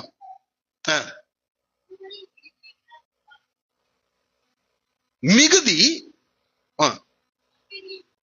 கேட்க என்ன மிகுதி, அடுத்தது அவ்வளவுதானா, சரி ஓகே. இவன் அந்த என்ன சொல்றாங்க, தெபரால் அந்த யுத்தத்தில பாராகும் தெபராலும் சேர்ந்து செய்த அந்த யுத்தத்தில இந்த ரூபன் கோத்திரத்தார் என்ன செய்யவே இல்லை, கலந்து கொள்ளவே இல்லை. அப்போ யோர்தானுக்கு அக்கறையில வாக்குத்தத்தம் பண்ணப்பட்ட கானான் மேல அவங்களுக்கு விருப்பம் இல்லை. அந்த ஜனங்கள் அவருடைய சகோதரர்கள் யுத்தத்துக்கு போகும்போது அவர்களோடு கூட அவர்கள் என்ன செய்யல, அவர்கள் பங்கு பெறவே இல்லை. சரித்திரம் சொல்லுகிறது, யோர்தானுக்கு அக்கறையில இருக்காங்களா, அடிக்கடி மோவாபியர்கள்னால் இந்த யூதா கோத்திரத்தம் பாதிக்கப்பட்டுச்சாம். மோவாபியர்கள்னாலும் அர்மேனியர்னாலும் அவர்கள் பாதிக்கப்பட்டார்கள். அசிரிய சிறையிருப்புக்கு முதல் கடந்து சென்றது இந்த ரூபன் கோத்திரம் தான். ஏன்னா இவன் எங்க இல்ல, அந்த கானான் தேசத்திலே இல்ல, சகோதரர்களோடு கூட உறவிலே இல்ல. யாரு, இந்த ரூபன் கோத்திரம். இதை படித்து பார்த்தா ரொம்ப ஆச்சரியமா, ஒரு தலைவன் கூட அந்த தேசத்துல வரல. இதுல எது வரைக்கும்னா எஸ்ரா சொல்றாரு, அது எவ்வளவு காலம்னா சிறையிருப்புல இருந்து திரும்பி வரும்போது எஸ்ரா 4ஆம் புத்தகத்தை எழுதினாருன்னு சொல்றாங்க. 1 4ஆம் புத்தகம் 5ஆம் அதிகாரம் 2வது வசனத்துல சொல்றாரு, யூதா தன் சகோதரிலே பலத்ததினால் ராஜாதிபத்தியம் அவன் சந்ததியினுடையதா இருந்தது, ஆகிலும் சேஷ்ட புத்திர சுதந்திரம் யோசேப்புடையதாயிற்று. வேணும்னே சொல்றாரு. அங்க திரும்பி வர வரைக்கும், சிறையிருப்புக்கு போய் திரும்பி வர வரைக்கும் அவனுடைய வாழ்க்கையில எந்த மாற்றமும் இருக்கல. ஏன் இதை சொல்றேன்னா, சிமியோனும் லேவியும் குறித்து அடுத்தது நம்ம படிக்கிறோம். கர்த்தருக்கு சித்தமானால் அடுத்த வார்த்தையில நம்ம படிக்க போறோம். அவங்க குறித்து கூட நல்ல வார்த்தையை யார் சொல்லல, இந்த யாக்கோபு சொல்லல. ஆனா உபாகமம் 33 லேவிக்கு கொடுத்த அந்த சாபமான வார்த்தை ஆசீர்வாதமான வார்த்தை, ஆசீர்வாதமாக என்ன செய்து மாறுகிறதை நாம் பார்க்கிறோம். எங்க உபாகமம் 33 சாபத்தை தான் யாக்கோபு சொன்னாரு. கொடுமையான கருவிகள், அவருடைய ரகசிய ஆலோசனைக்கு உட்படாதே எப்படின்னாலும் பயங்கரமா பேசுறாரு யாக்கோபு. ஆனா அவன் தேவனிடத்துல அவன் மனம் திரும்பினதுனால தேவனை தன்னுடைய அடைக்கலமாக அவன் அவன் பெற்றுக்கொண்டு தேவன் பட்சத்துல அவன் நின்றதுனால அந்த சாபம் என்னவா மாறுது? ஆசீர்வாதமா. ஆனா இந்த குடும்பத்துல இருக்கிற ஒருத்தனுக்கும் இந்த சாபம் இப்படி இருக்குதே, இது மாறணும்ன்ற உணர்வே அவனுக்கு என்ன செய்யல, இல்ல. மாறணுன்ற உணர்வே இல்லை. எனக்கு கேட்க ரொம்ப இது ஒரு அதிர்ச்சிக்குள்ளான ஒரு காரியம். அவர்கள் சாபத்தை ஆசீர்வாதமா மாத்திட்டாங்க. இவன் என்னவே இல்லை, அதை மாத்தவே இல்லை. எப்ப சொல்றாரு? எஸ்ராவின் புஸ்தகத்துல எஸ்ரா சொல்றாரு, யூதா தன் சகோதரி பலத்ததினால ராஜாதிபத்தியம் அவன் சந்ததியினுடையதாக இருந்தது, ஆகிலும் சேஷ்ட புத்திர சுதந்திரம் யோசேப்புடையதாக மாறினது. அது திருப்பி கொள்ளவே இல்லை. அதற்காக எந்த முயற்சி எடுக்கல. அதை குறித்ததான ஒரு கவனம் யாருக்கு இல்ல. அது இந்த மாதிரி நிறைய பேர் இருக்காங்க, அது திருப்பி கொண்டவர்கள் இருக்காங்க. அது இன்னொரு நாள் சொல்றேன். திருப்பி கொண்டவர்கள் அநேகர் இருக்காங்க, சாபத்தை ஆசீர்வாதமாக மாறினவர்கள். அது ஞாபகத்துக்கு வந்துட்டு இருக்குனால அதை சொல்லிட்டு மட்டும் போறேன். ஆகாய் தீர்க்கதரிசன புத்தகம்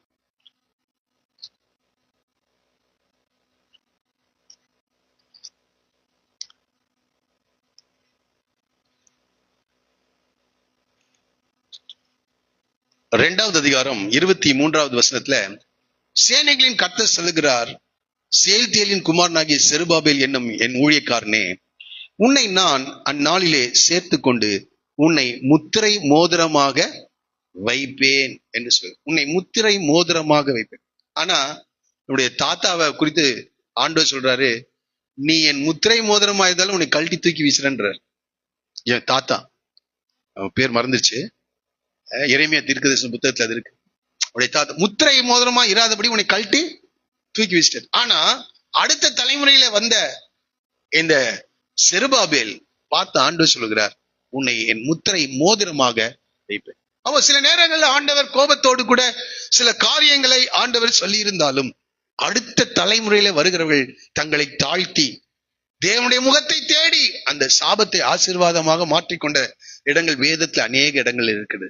இந்த லேவி அப்படி மாற்றிக்கொண்டான். ஆனால் இந்த ரூபன் கோத்திரத்துல ஒருத்தரும் என்ன செய்யவே இல்லை, எழும்புல. தேவன் கிருபை உள்ளவர், தேவன் இரக்கம் உள்ளவர்.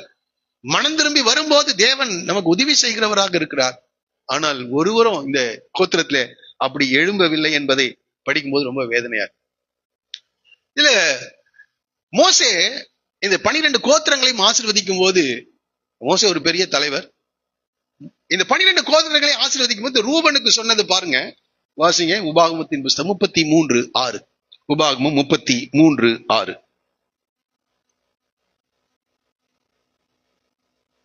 என்ன சொல்றாருங்க? ரூபன் அவன் உயிரோடு கூட இருக்கட்டும் அப்படின்றார். சாகாமல் பிழைப்பானாக. மற்றவங்களுக்கெல்லாம் பெரிய பெரிய காரியங்களை சொல்றாரு, ரூபன் சாவாமல் பிழைப்பான். ஏன்னா அவன் கோத்திரத்துல ஒரு நல்ல காரியமும் நடக்கல. ஒரு தலைவர்கள் கூட தேவனை தேடுகிற ஒருத்தரும் இல்லை. அதற்கு பதிலாக மோசேக்கு எதிராக எதிர்த்து நிற்கின்ற மனிதர்கள் உருவானாங்க. ஆகவே சொல்றாரு, சாகாமல் பிழைப்பானாக. அவன் ஜனம் கொஞ்சமாயிராது. அங்க நம்ம கொஞ்சமாயிராதுன்னு ஒரு பாசிட்டிவா சொல்றான்னு நினைக்காதீங்க. அது கொஞ்சமாய் போய்விடக் கூடாது என்று அழுது தேவனை நோக்கி ஜெபிக்கின்றார். யாரு? மோசே. அவன் ஜனம் கொஞ்சமாய் போய்விடக் கூடாது. அது நீங்க வீட்டுல போய் குறித்துக் கொள்ளுங்கள். நான் ஏன் அந்த வார்த்தையை மோசே சொன்னார் என்றால், இந்த எண்ணாகமத்தின் புஸ்தகத்துல 2 விதம் மக்கள் தொகை கணக்கெடுப்பு நடக்குது, சென்சஸ் நடக்குது. 1ஆம் அதிகாரத்துல ஒரு சென்சஸ், இஸ்ரவேல் ஜனங்கள் சீனாய் மலையின் அடிவாரத்தில் வைத்து எத்தனை பேர் இந்த எகிப்திலிருந்து புறப்பட்டு வந்தார்கள் என்று மோசே அந்த கணக்கெடுப்பு நடத்துகிறார். 1ஆம் அதிகாரம் 21 46 வரைக்கும் நீங்க படிச்சு பார்த்தீங்கன்னா, மன்னிக்கணும், 21வது வசனம், 1ஆம் அதிகாரம் 21வது வசனத்துல இந்த ரூபன் கோத்திரத்தை எவ்வளவு பேர் 18 வயதிற்கு மேல் இருந்தார்கள் என்றால் 46,500 பேர் இருந்தாங்களாம். 46,500 பேர். 2வது மக்கள் தொகை கணக்கெடுப்பு, அதாவது 40 வருட வனாந்திர பிரயாணத்துக்கு பிறகு திரும்பவும் ஏனென்றால் வாக்குத்தத்தம் பண்ணப்பட்ட கானானுக்குள் அவர்கள் பிரவேசிக்கிறார்கள். மோசேயிட்ட ஆண்டவர் சொல்ற, திரும்பியும் அவர்களை ஜனத்தை என்ன என்று சொல்லுகிறார்.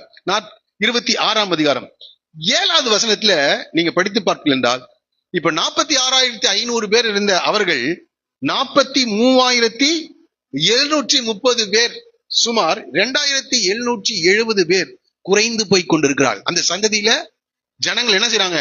குறைந்து 2770 பேர் குறைந்து போய் கொண்டிருக்கிறார். அதனாலதான் ரூபன் சாகாமல் பிழைப்பானாக. அவன் ஜனம் கொஞ்சமாய் இராது என்று ஒரு வேதனையோடு கூட பேசுறான். மற்ற நல்ல காரியங்கள் நிறைய சொல்லலாம், ஆனா ஒரு நல்ல காரியமா அவனுடைய வாழ்க்கை இல்லாததுனால அவன் ஜனம் கொஞ்சமா இராது என்று சொல்கிறான். இந்த காலை வெள்ள ஆசீர்வாதத்திற்குரியவர்களாகவே பிறந்து அந்த ஆசீர்வாதத்தை தவற விட்டு விட்டார்கள். கடைசியில சாகாமல் பிழைப்பாக்கும், அவன் உயிரோடையாவது என்ன செய்யட்டும், இருக்கட்டும் என்று சொல்லுகிற அளவுக்கு சூழ்நிலைகள் கடந்து போகிறதை நாம் பார்க்கிறோம். இந்த காலை இதுல இருந்து நாம என்ன கவனிக்கணும்? என்னால் ரூபனை பத்தி சொல்லிட்டேன். நமக்கு என்ன செய்தி இருக்கிறது, அதான் ரொம்ப மிக முக்கியம். இன்றைய சபைக்கு தேவன் ஆண்டவர் கொடுக்கின்ற செய்தி என்ன அப்படின்றத நாம படிக்க போகிறோம். இதுல அநேக காரியங்களை நான் சொல்ல விரும்புறேன். சபை என்ற நிலையிலே அல்லது தேவனுடைய பிள்ளைகள் என்ற நிலையிலே இஸ்ரவேல் ஜனத்தை நம்ம பார்த்தாதான் இன்றைய சபையை நம்ம புரிந்து கொள்ள முடியும். ஆகவே இந்த பழைய ஏற்பாட்டுல சபை இருந்தது, அது இஸ்ரவேல் ஜனங்கள் அவருடைய முதற் பலனாக இருந்தார்கள். அவர்கள் தேவனுடைய சொந்த ஜனமாக இருந்தார்கள். அவர்களை குறித்து ஆண்டவர் சொல்லுகிற ஒரு வசனத்தை நான் வாசித்து சபைக்கு நேராக நான் வர விரும்புகிறேன். வாசிக்கலாம். யாத்ராகமத்தின் புஸ்தகம் 4வது அதிகாரம். யாத்ராகம புஸ்தகம் 4ஆம் அதிகாரம் 22, 23 வசனத்துல இப்படி நாம் படிக்கிறோம்.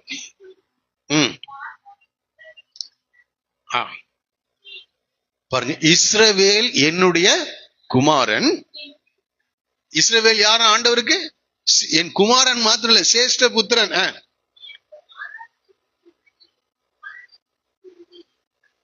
கட்டளை இடுகிறேன் என்பாயாகில் சங்கரிப்பேன் என்று கர்த்தர்.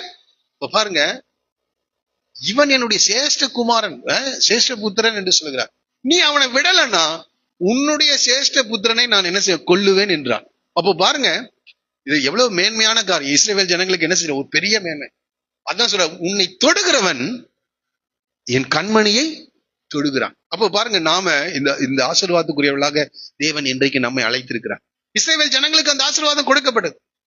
சொல்ற, நீ அவனை அனுப்பாவிட்டால் உன்னுடைய சேஷ்ட புத்திரனை தொட்டாரா? இவன் அனுப்பவே இல்லை. கடைசி 9 வாதிகள் அனுப்பி செய்தியை கொடுத்தார், கேட்கல, அனுப்ப மாட்டேன்னு சொல்லிட்டான். கடைசியில பார்வோனுடைய குமாரன் முதற்கொண்டு அடிமையினுடைய குமாரன் வரை எகிப்து தேசம் எல்லா முதல் பிறந்த பிள்ளையும் கர்த்தர் என்ன செய்கிறார்? அடிக்கிறார். அந்த இரவிலே கர்த்தர் யாரை அனுப்புகிறார்? இஸ்ரவேல் ஜனங்களை விடுதலையாக்குகிறார். மிக அருமையானவர்களே, எவ்வளவு பெரிய ஆசீர்வாதத்தை அந்த ஜனத்துக்கு வைத்திருந்தார். சரி, இருக்கட்டும். உபாகமத்தின் புஸ்தகம் 14ஆம் அதிகாரம். உபாகமம் 14ஆம் அதிகாரம் 1-2 வசனங்கள். உபாகமம் 14. அங்க நீ தேவனாகிய கர்த்தருக்கு பிள்ளைகள்ன்ற நிலையில அல்ல, என்னுடைய சேஷ்ட புத்திரன், என் முதற் பேரானவன் என்று சொல்லுகிறார் ஆண்டவர். அல்ல, கவனிங்க அந்த வார்த்தைய, நீ எனக்கு முதற் பேரானவன். சரி, ஆகவே செத்தவனுக்காக கீறிக்கொள்ளாமலும் உன் கண்களுக்கு இடையிலே சவரம் பண்ணாமலும், அதாவது இதெல்லாம் இந்த சுற்றிலும் இருக்கிற கானானிய ஜாதிகள், எகிப்தியர்கள் செய்கிற காரியம். செத்தவர்களுக்காக என்ன செய்வாங்க? கீறிக்கொள்வார்கள். கண்களுக்கு நடுவே என்ன செய்வாங்களாம்? சவரம் பண்ணாமலும் சவரம் பண்ணுகிறவர்களா இருப்பார். அது சொல்லிட்டு சொல்றாரு, நீங்கள் உங்கள் தேவனாகிய கர்த்தருக்கு பரிசுத்த வேறு பிரிக்கப்பட்ட ஜனங்கள். காலையில திரும்பி அதுதான் சொல்றேன். நீங்களும் நானும் தேவனுக்காக வேறு பிரிக்கப்பட்டவர்கள்.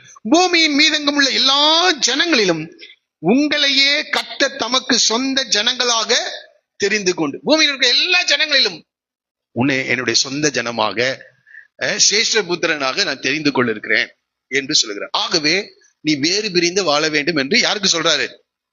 இஸ்ரவேல். ஆனா வேறு பிரிந்து வாழ்ந்தானுங்களா? அங்க போன பிறகு அந்த விட்டு சென்ற அந்த கானானிய ஜாதிகள் செய்கிறதை காட்டிலும் அதிகமாக இஸ்ரவேல் ஜனங்கள் என்ன செஞ்சிட்டாங்க. ஆண்டவர் சொல்றாரு, அவங்கள கூட பரவாயில்லப்பா, ஆனா அவங்களை அழிச்சு இந்த தேசத்தை உனக்கு கொடுத்த அவர்களிலும் கேடு கட்டவர்களாக நீங்க மாறிட்டீங்க. ஆகவே ஃபர்ஸ்ட் அவர்களை அறிந்து கொள்வதற்காக, ஏன்னா புத்திரன் அல்ல, ஆண்டவர்களை சிட்சிக்கிறார். எப்படி சிட்சிக்கிறார்னா, நியாயாதிபதிகள் நாட்கள்ல சுற்றிலும் இருந்த ஜாதிகள் எழும்பி அவர்களை என்ன செய்யறாங்க? ஆளுகை செய்கிறார்கள். சுற்றிலும் மீதியானிகள், பெலிஸ்தியர்கள் போன்ற ஒவ்வொரு ஜாதிகளையும் கர்த்தர் எழுப்பி இந்த ஏனென்றால் நம்ம படிக்கிறோம், தகப்பன் சிட்சியாத புத்திரன் உண்டு. அப்ப அந்த ஆண்டவர் சிட்சிக்கிறார். அப்ப அந்த உறவு இருக்கிறதுனால தேவன் சொந்த தேசத்துல அடிமைகளாக அவர்கள் மாற்றப்படுகிறார். இன்றைக்கு கூட ஆண்டவர் தேவன் தம்முடைய பிள்ளைகள், நம்மளாம் ரட்சிக்கப்பட்டு இயேசு விசுவாசித்த தேவனுடைய பிள்ளைகளாக மாறி இருக்கிறோம். அவருக்கு விரோதமாக செயல்படும் போது தேவன் சிக்ஷைகளை அனுப்புகிறார். அது வியாதியா இருக்கலாம், கடன் பிரச்சனையா இருக்கலாம், பலவித பிரச்சனைகளாக இருக்கலாம். அதை தேவன் அனுப்பி தேவன் தமது பக்கமாக திருப்பும்படியாக அவர்களுக்கு செய்கிறார். அவங்க அந்த அந்த அந்த நியாயாதிபதிகள் நாட்கள்ல பாத்தீங்கன்னா அவங்க அந்த சிக்ஷைக்கு போகும்போது அவர்களை கொடுமையாக ஒடுக்குவார்கள் அந்நிய ஜாதிகள். அந்த நேரத்துல கர்த்தரை நோக்கி என்ன செய்வாங்க, எல்லாரும் கூப்பிடுவாங்க. தேவன் இறக்கப்பட்டு விடுதலை ஆக்குவாரா? கொஞ்ச காலம் அமைதியா இருப்பானுங்க, திரும்ப என்ன செஞ்சிருவாங்க. இது இந்த மாதிரி 7 முறை அந்த புத்தகம் முழுவதும் வருகிறது. என்னை கேட்கிற அருமையான இந்த கால வேளை சிச்சித்து அவளுக்கு போதித்து கொண்டே இருக்கு. ஆனா அவங்க கேட்கவே இல்லை. கடைசியில சொந்த தேசத்துல அவங்க அடிமைகளாக இருந்தாங்க, இப்போ அடிமைகளாக வேறு தேசத்துக்கு என்ன செஞ்சிட்டாங்க, போயிட்டாங்க. இந்த காலையில கர்த்தர் நம்மோடு கூட பேசுற சொந்த ஜனம், உன்னை மற்ற ஜாதிகள் இடத்துல இருந்து நான் வேறு பிரித்து என்னுடைய ஜனமாக சேர்த்து கொண்டேன். உன் மேல எனக்கு ரொம்ப எதிர்பார்ப்பு இருக்குப்பா, அதனால நீ வழி தவறும் போது உன்னை சிச்சித்து திரும்ப என்னிடத்தை சேர்த்துக் கொள்ள விரும்புகிறேன். ஆனா நீ தொடர்ந்து அப்படியே போனீங்கன்னா உன்னை என்ன செஞ்சிருவேன், அடிமைத்தனத்திற்கு ஒப்பு கொடுத்து விடுவேன் என்று சொல்கிறார். அடிமைத்தனத்தை இந்த காலையில கர்த்தர் நம்மோடு கூட பேசுறார். இஸ்ரவேல் ஜனம் தேவனுடைய சபை, ஆமா, அவருடைய சொந்த ஜனம், அவருடைய சொந்த ஜனம். நீ என் சேஷ்ட, ஆனா நீ எனக்கு பிரியமானபடி வாழ்ந்தா என்றால், நிறைய புரியுங்க,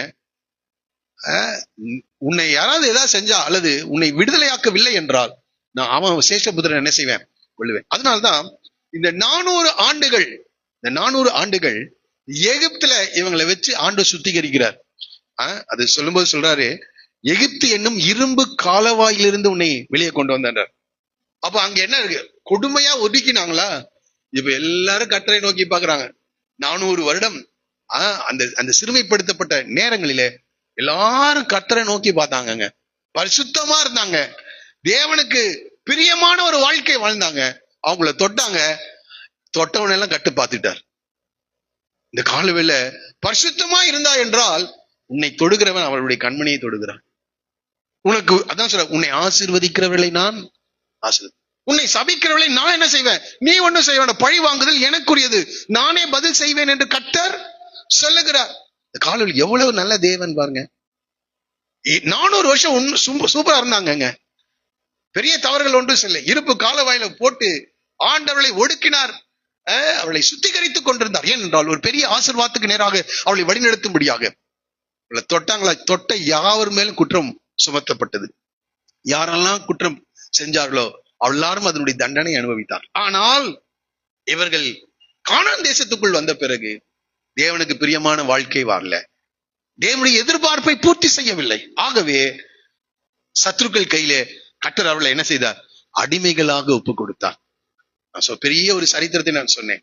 ஆதாம்ல இருந்து, காயின்ல இருந்து, நோவாவிலிருந்து, ஏசா, இஸ்ரவேல் ஜனங்கள், நாதாவை குறித்து சொன்னேன், அப்படியே சாமுவேலுடைய பிள்ளைகளை குறித்து சொன்னேன். இவ்வளவு பெரிய சரித்திரம். சவுல், அடுத்து தாவீதுடைய முதல் பையன் அம்னோன், பெரிய சரித்திரம். சீக்கிரமாக தங்களுடைய மேன்மையை தவறவிட்டவர்களாக காணப்படுகிறாள். செயற்கட்டும் இதை நான் படித்து பார்த்த போது, சரி யார் தான் தேவனுக்கு பிரியமானபடி நடந்தார் அப்படின்னா இயேசு தாங்க.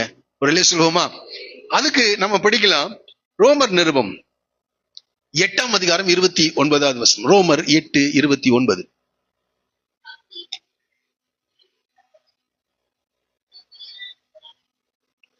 தம்முடைய குமாரன் அநேக சகோதரர்களுக்குள்ளே அவர் எப்படி இருக்கணுமா, முதற் பேரானவராய் இருக்கும் பொருட்டு என்று படிக்கும். இப்ப இயேசுவை இப்ப இந்த தேவன் பார்க்கிறார், இந்த எதிர்பார்ப்பை ஒருவனும் என்ன செய்யல, பூர்த்தி செய்யல. இப்போ தமது குமாரனாய் இந்த பூமிக்கு அனுப்புறார். அவரை எப்படி அனுப்புறார்னா, அவருடைய முதற் பேரானவராக என்ன செய்கிறார், அனுப்புறார். தம்முடைய குமாரனை அநேக சகோதரர்களுக்குள்ளே முதற் பேரானவராய் இருக்கும் பொருட்டு அனுப்புறாரா. அதனாலதான் எபிரேயர்கள் நம்ம படிச்சோம்ல, 1ஆம் அதிகாரம் 6வது வசனம், ஆகிலும் தமது முதற் பேரானவரை உலகத்தில் பிரவேசிக்க செய்த போது தூதர்கள் யாவரும் அவரை தொழுது கொள்ள கடவர்கள் என்றார். அப்ப தூதர்கள் எல்லாம் தொழுது கொண்டாங்களா? இப்ப முதற் பேரானவராக யார் வர்றா? இயேசு வர்றாரு. 33.5 ஆண்டுகள் இந்த பூமியிலே அவர் வாழ்ந்தார். பிதாவின் விருப்பத்தை அப்படியே அவர் என்ன செய்தார்? நிறைவேற்றினார். அப்படியே நிறைவேற்றினார். ஆமா, கடைசி நேரம் வரைக்கும் ஆகிய இன்சித்தத்தின்படியில. ஆகவே எல்லா நாமத்திலும் மேலான நாமத்தை அவருக்கு கொடுத்தாராம். நன்றை புரிந்து கொள்ளுங்கள். எந்த ஒரு மனிதனும் நிறைவேற்ற முடியவில்லை. யாரெல்லாம் தெரிந்தெடுத்தாரோ அவர்கள் எல்லாரும் அந்த மேன்மையை தவற விட்டவர்களாக இருந்தார். ஆனால் இயேசு பிதாவினுடைய முதற் பேரானவராக இந்த பூமிக்கு வந்தார். 12வது வயதுல அவர் எருசலேமுக்கு அவங்க பெற்றோரோடு கூட வர்றாரு. அவர் ஆலயத்திலே இருந்துட்டார். அவங்க திரும்பி போயிட்டாங்க பெற்றோர். ஆனா அடுத்த நாள் அவங்க வர்றாங்க. 3வது நாள்ல அவரை கண்டுபிடிச்சு கேட்டேன், ஏன்பா எங்க கூட வரலன்னா, நான் என் பிதாவுக்கு அடுத்தவள் இருக்க வேண்டியது என்று நீங்கள் அறியவில்லையா என்று கேட்கிறார். என்ன கேட்கிறார்? அப்போ 12 வயதிலேயே இயேசு நான் பிதாவினுடைய முதற் பேரானவன் அதை புரிந்து கொள்ளுகிறார். தேவ திட்டத்தை புரிந்து கொண்டு அந்த பொறுப்பை உணர்ந்து இயேசு செயல்பட ஆரம்பிக்கின்றார். 30 வயதுல ஞானஸ்நானம் பெற வர்றாரு. பரலோகம் வானம் திறக்கப்படுகிறது. பரிசுத்த ஆவியானவர் புறாவை போல ரூபம் கொண்டு அவர் மேல் இறங்குகிறார். இவர் என் நேச குமாரன், இவரின் மேல் நான் எப்படி இருக்கேன்? எப்படி யோசிச்சு பாருங்க. 30 வயது வரைக்கும் இந்த பூமியில இருந்தார். அவருக்கு தெரியுது நான் பிதாவுடைய முதற் பேரானவன் என்று. ஆகவே அவர் சொல்றாரு, பிதா சொல்றாரு, இவரில் நான் பிரியமா, இவரை நேசகுமாரன் என்று சொல்லுகிறார். அதை நான் இப்படி சொல்றேன், இவரின் முதற் பேரானவன், இவரை நான் நேசிக்கிறேன். எவ்வளவு காரியம் பாருங்க, முதற் பேரானவன். அதனால்தான் ஆண்டவர் யாரெல்லாம் நேசிக்கிறாரோ அவெல்லாம் கர்த்தர் உயர்ந்த இடத்துல வைத்திருக்கிறார். தானியேலை குறித்து நாம் படிக்கிறோம். அவனையும் சொல்ல, நீ ஆண்டவருக்கு மிகவும் பிரியமானவன். அவனை எங்க உட்கார வச்சாரு? எல்லா ஜாதிகளின் மேலும். எல்லாரும் அவனுக்கு யாரு? நேபுகாத்நேச்சார் கூட தண்டனிட்டு பணிந்தானாம். யார? தானியேல். ஏனென்றால் அவனுக்கு அந்த ரெஸ்பான்சிபிலிட்டி புரியுது. இந்த சத்தியத்தை புரிந்தவர்களை கர்த்தர் உயர்த்துகிறார். இந்த கால்வில காதுள்ளவர்கள் கேளுங்க, செவி கொடுங்கள். அன்றைக்கு யாக்கோபு சொன்ன இந்த செய்தியினுடைய அர்த்தம் அதுதாங்க. இயேசு பிதாவுக்கு பிரியமானவராக இருந்தார். தான் முதற் பேரானவராக இந்த பூமிக்கு அனுப்பப்பட்டதை உணர்ந்து செயல்பட்டார். எல்லாவற்றுக்கும் மேலாக தேவன் அவரை என்ன செய்தாராம்? வானோர் பூதலத்தோர் பூமியின் கீழானுடைய முழங்கால்கள் எல்லாம் முடங்கும்படி, நாவுகள் யாவும் அறிக்கை செய்யும்படிக்கு எல்லா நாமத்திற்கும் மேலான நாமத்தை அவருக்கு கொடுத்தார் என்று பிலிப்பியர் 2வது அதிகாரத்தில் நாம் படிக்கிறோம். அப்ப அந்த முதற் பேரானுடைய ஆசீர்வாதத்தை முழுமையாக சுதந்திரிக்கிறது யாரு? இயேசு. இதை படித்த போது யோசிச்சேன், ஆண்டவர் இந்த காரியங்களை எனக்கு எப்படியோ புரிய வச்சாரு. கடந்த வாரம் முழுவதும் இதேதான் என்னுடைய தியானம். எவ்வளவு பெரிய எல்லா மனிதர்களும் அதை தவற விட்டார்கள். இயேசு அதை நிறைவேற்றி முடித்தார். சரி, ஓகே, இயேசு நிறைவேற்றி முடித்தாரா? இப்போ இதே போல இந்த முதற் பேரானவருக்குரிய ஆசீர்வாதத்துக்குள்ளாக நாம வரணும்னு விரும்புறாரு. அதனால்தான் ஒன்னும் செய்ய வேண்டாம். என்ன சொல்றாருன்னா, அவருடைய குமாரனாகிய இயேசுவை யாரெல்லாம் விசுவாசிக்கிறார், அவருடைய நாமத்தின் மேல் விசுவாசம் உள்ளவர்களாய் அவரை ஏற்றுக்கொண்டவர்கள் பெரிய ஒரு காரியத்தை செய்யுங்கன்னு சொல்ல, அவரை ஏற்றுக்கொண்ட எத்தனை பேர்களோ அத்தனை பேர்களும் தேவனுடைய பிள்ளைகள் ஆகும்படி அவர்களுக்கு என்ன செய்கிறார்? அது இப்ப நாம இஸ்ரவேலை தள்ளிவிட்டாரு. இப்ப ஒரு கூட்டத்தை தேவன் எதிர்பார்க்கிறார். இந்த பூமியில ஒருவேளை 750 கோடி ஜனங்கள் இருக்கலாம். இதுல தேவன் தம்முடைய பிள்ளைகள் என்கின்ற ஒரு கூட்டத்தை தேவன் இதுக்கு ஆண்டவர் வைக்கிற காரியம் வேற ஒண்ணுமே இல்ல. நான் அனுப்பின என்னுடைய குமாரனாக இயேசுவை யாரெல்லாம் விசுவாசிக்கிறார்களோ அவர்களை என்னுடைய பிள்ளைகளாக நான் ஏற்றுக்கொள்கிறேன் என்று சொல்கிறார். சொல்லுவோமா? இவ்வளவு பெரிய காரியம் பாருங்க, பிள்ளைகள். சரி, இதுல இன்னொரு வசனம் எனக்கு ஆண்டவர் காண்பித்து கொடுத்தார். யாக்கோபின் நிருபம் 1வது அதிகாரம் 18வது வசனம். யாக்கோபு 1:18. எல்லாரும் சேர்ந்து படிப்போமா? அவர் சித்தம் கொண்டு தம்முடைய சிருஷ்டிகளில் நாம் முதற் பலனாவதற்கு நம்மை சத்திய வசனத்தினாலே, திரும்ப எல்லாரும் சேர்ந்து, இது ரொம்ப மிக மிக முக்கியமான வசனம், எல்லாரும் சேர்ந்து படிப்போம். அவர் சித்தம் கொண்டு தம்முடைய சிருஷ்டிகளில் நாம் முதற் பலன்களாகுவதற்கு நம்மை சத்திய வசனத்தினாலே. அப்ப எதுக்காக வசனம் கொடுக்கப்படுகிறது அப்படின்னா, நாம் முதற் பலன்கள் ஆவதற்கு. இயேசு முதற் பலனாய் இருந்தார், தம் முதற் பேரானவராக இருந்தார். இப்போ அவருக்காக ஒரு சபையை தேவன் ஏற்படுத்த விரும்புகிறார். ஒரு மனவாட்டியை தேவன் ஏற்படுத்த விரும்புகிறார். அந்த மனவாட்டி எப்படி இருக்கணுமா?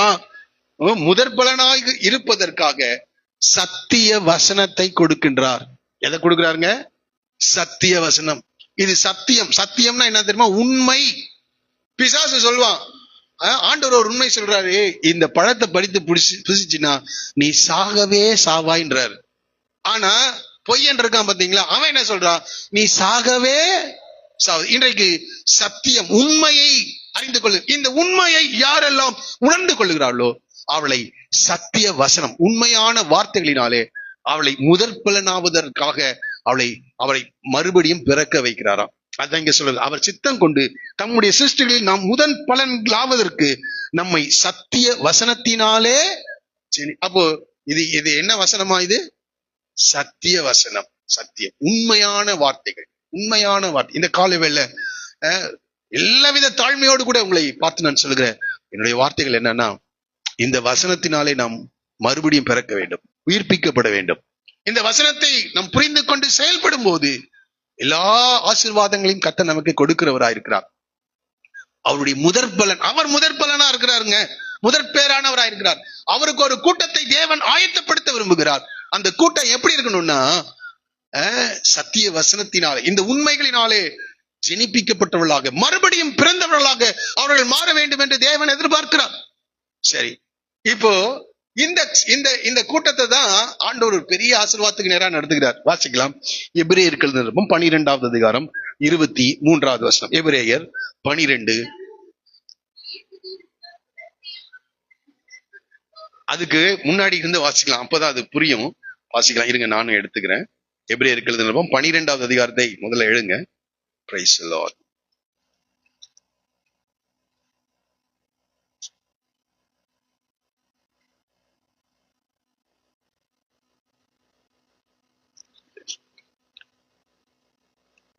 இருபத்தி 2வது வசனத்திலிருந்து வாசிக்கலாமா?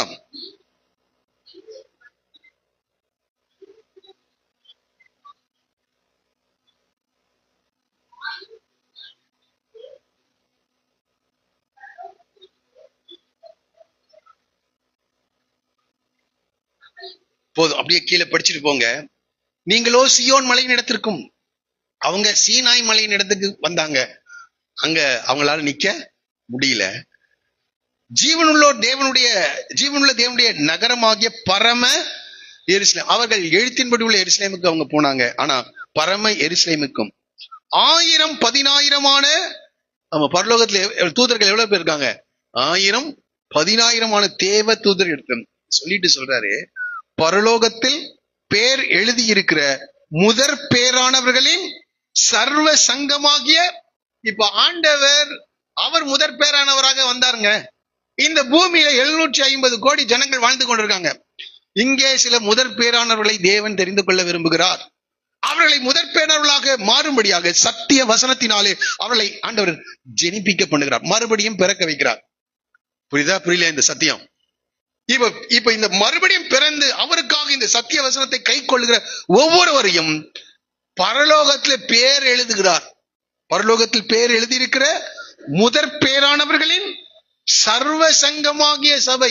இங்க சபையில இருக்கிறதல்ல, இங்க ஆயிரக்கணக்கான மக்கள் சபையில இருக்காங்க. இங்க ஆயிரக்கணக்கான மக்கள், லட்சக்கணக்கான மக்கள் சபையில இருக்காங்க. இருக்கட்டும், நல்லது. ஆனால் இந்த சத்தியத்தை எவன் ஒருவன் புரிந்து கொண்டு பரலோகத்தில் பேர் எழுதியிருக்கிற முதற் பேரானவர்களின் சர்வ சங்கமாகிய சபையிலே சேர்க்கப்படும்படி தேவன் விரும்புகிறார். காலையினுடைய செய்தியை நான் நிறைவு செய்யும்படி விரும்புகிறேன். ஆதாம்ல இருந்து முதற் பேரானுடைய ஆசீர்வாதத்தை சீக்கிரமாய் தொலைத்து விட்ட அநேகரை நான் உங்களுக்கு முன்பாக வைத்தேன். இந்த காலையில் கர்த்தர் நம்மோடு கூட பேசுகிறார். ரூபன் அவன் ஆண்டவருடைய அல்லது யாக்கோபுடைய சேஷபுத்திரன், வல்லமையில் பிரதானமானவன். ஆனா நீ மேன்மை அடைய மாட்டான். எவ்வளவு பெரிய பரிதாபத்துக்குரிய காரியம். ஆனால் இயேசு முதற் பேரானவராக வந்தார்.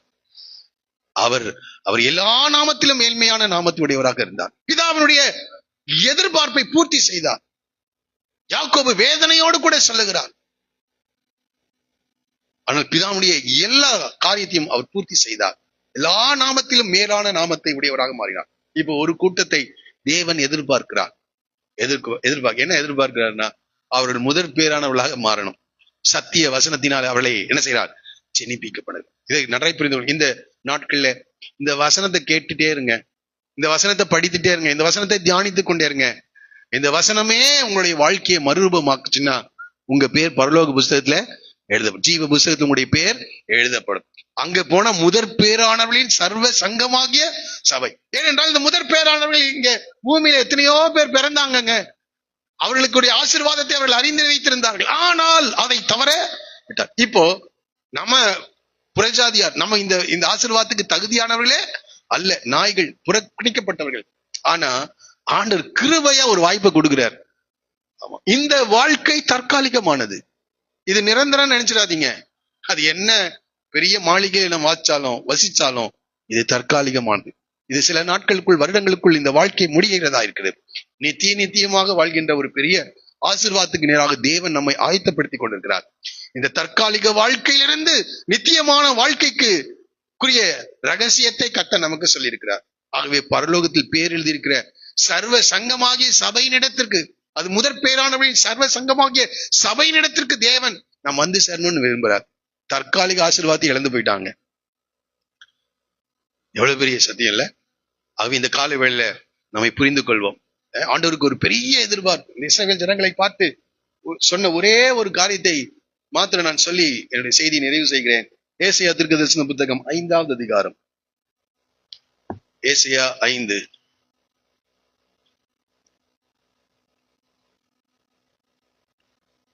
இந்த இஸ்ரவேல் ஜனங்களை குறித்த ஏசாயாவுக்கு ஒரு பாடலை கொடுக்கிறார். இந்த பாட்டை அவர் எழுதி வைத்திருக்கிறாரு.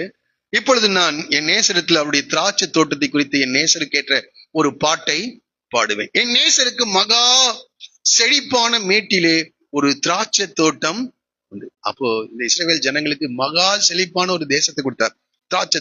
அதை என்ன செய்யறாராம்? அதை வேலி அடைத்து அதில் உள்ள கற்களை பொறுக்கி அதிலே நற்குல திராட்சை செடிகளை நட்டு அதன் நடுவில் ஒரு கோபுரத்தை கட்டி அதில் ஆலையையும் உண்டு பண்ணி. எதற்காக உண்டு பண்றாரு? வேலி அடைக்கிறாராம், கற்களை பொறுக்கிறார், நல்ல திராட்சை செடிகளை நடுகிறார். நட்டுட்டு ஒரு கோபுரத்தை கட்டி அதில் ஆலையை உண்டு பண்ணி. ஆலை எதற்காக? திராட்சை ரசத்தை பிழிந்து எடுக்கும்படியாக ஒரு ஆலையை உண்டு பண்ணி அது நல்ல திராட்சை பழங்களை தரும் என்று காத்திருந்தார். அதுவும் கசப்பான பழங்களை. பாருங்க, இந்த ஜனங்கள் மேல ஆண்டவருக்கு ஒரு எதிர்பார்ப்பு. அது அப்படியே ஒரு பாடலாக, ஒரு கவிதையாக அவர் சொல்றாரு. ஆண்டவர் நல்ல எதிர்பார்ப்பு. இந்த ரூபன் மேல யாக்கோபுக்கு எதிர்பார்ப்பு, இந்த ஆதாம் மேல ஆண்டவருக்கு ஒரு எதிர்பார்ப்பு, காயின் மேல ஆண்டவருக்கு ஒரு எதிர்பார்ப்பு. எல்லா எதிர்பார்ப்போடு கூட காத்திருந்தா அது என்ன பழத்தை கொடுத்ததான்? கசப்பான பழங்களை கொடுத்து. இந்த நேரத்துல இன்னொரு வசனம் ஞாபகத்துக்கு வருது. ஒரு நாள் பெத்தானியாவில இருந்து எருசலேமுக்கு அவர் வர்றாரு. நடந்தவர் காலையில சாப்பிடலையாட்டு இருக்கு. அவருக்கு திடீர்னு என்ன வந்துருச்சு?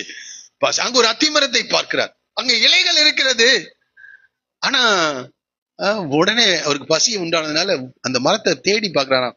ஒரு கனி.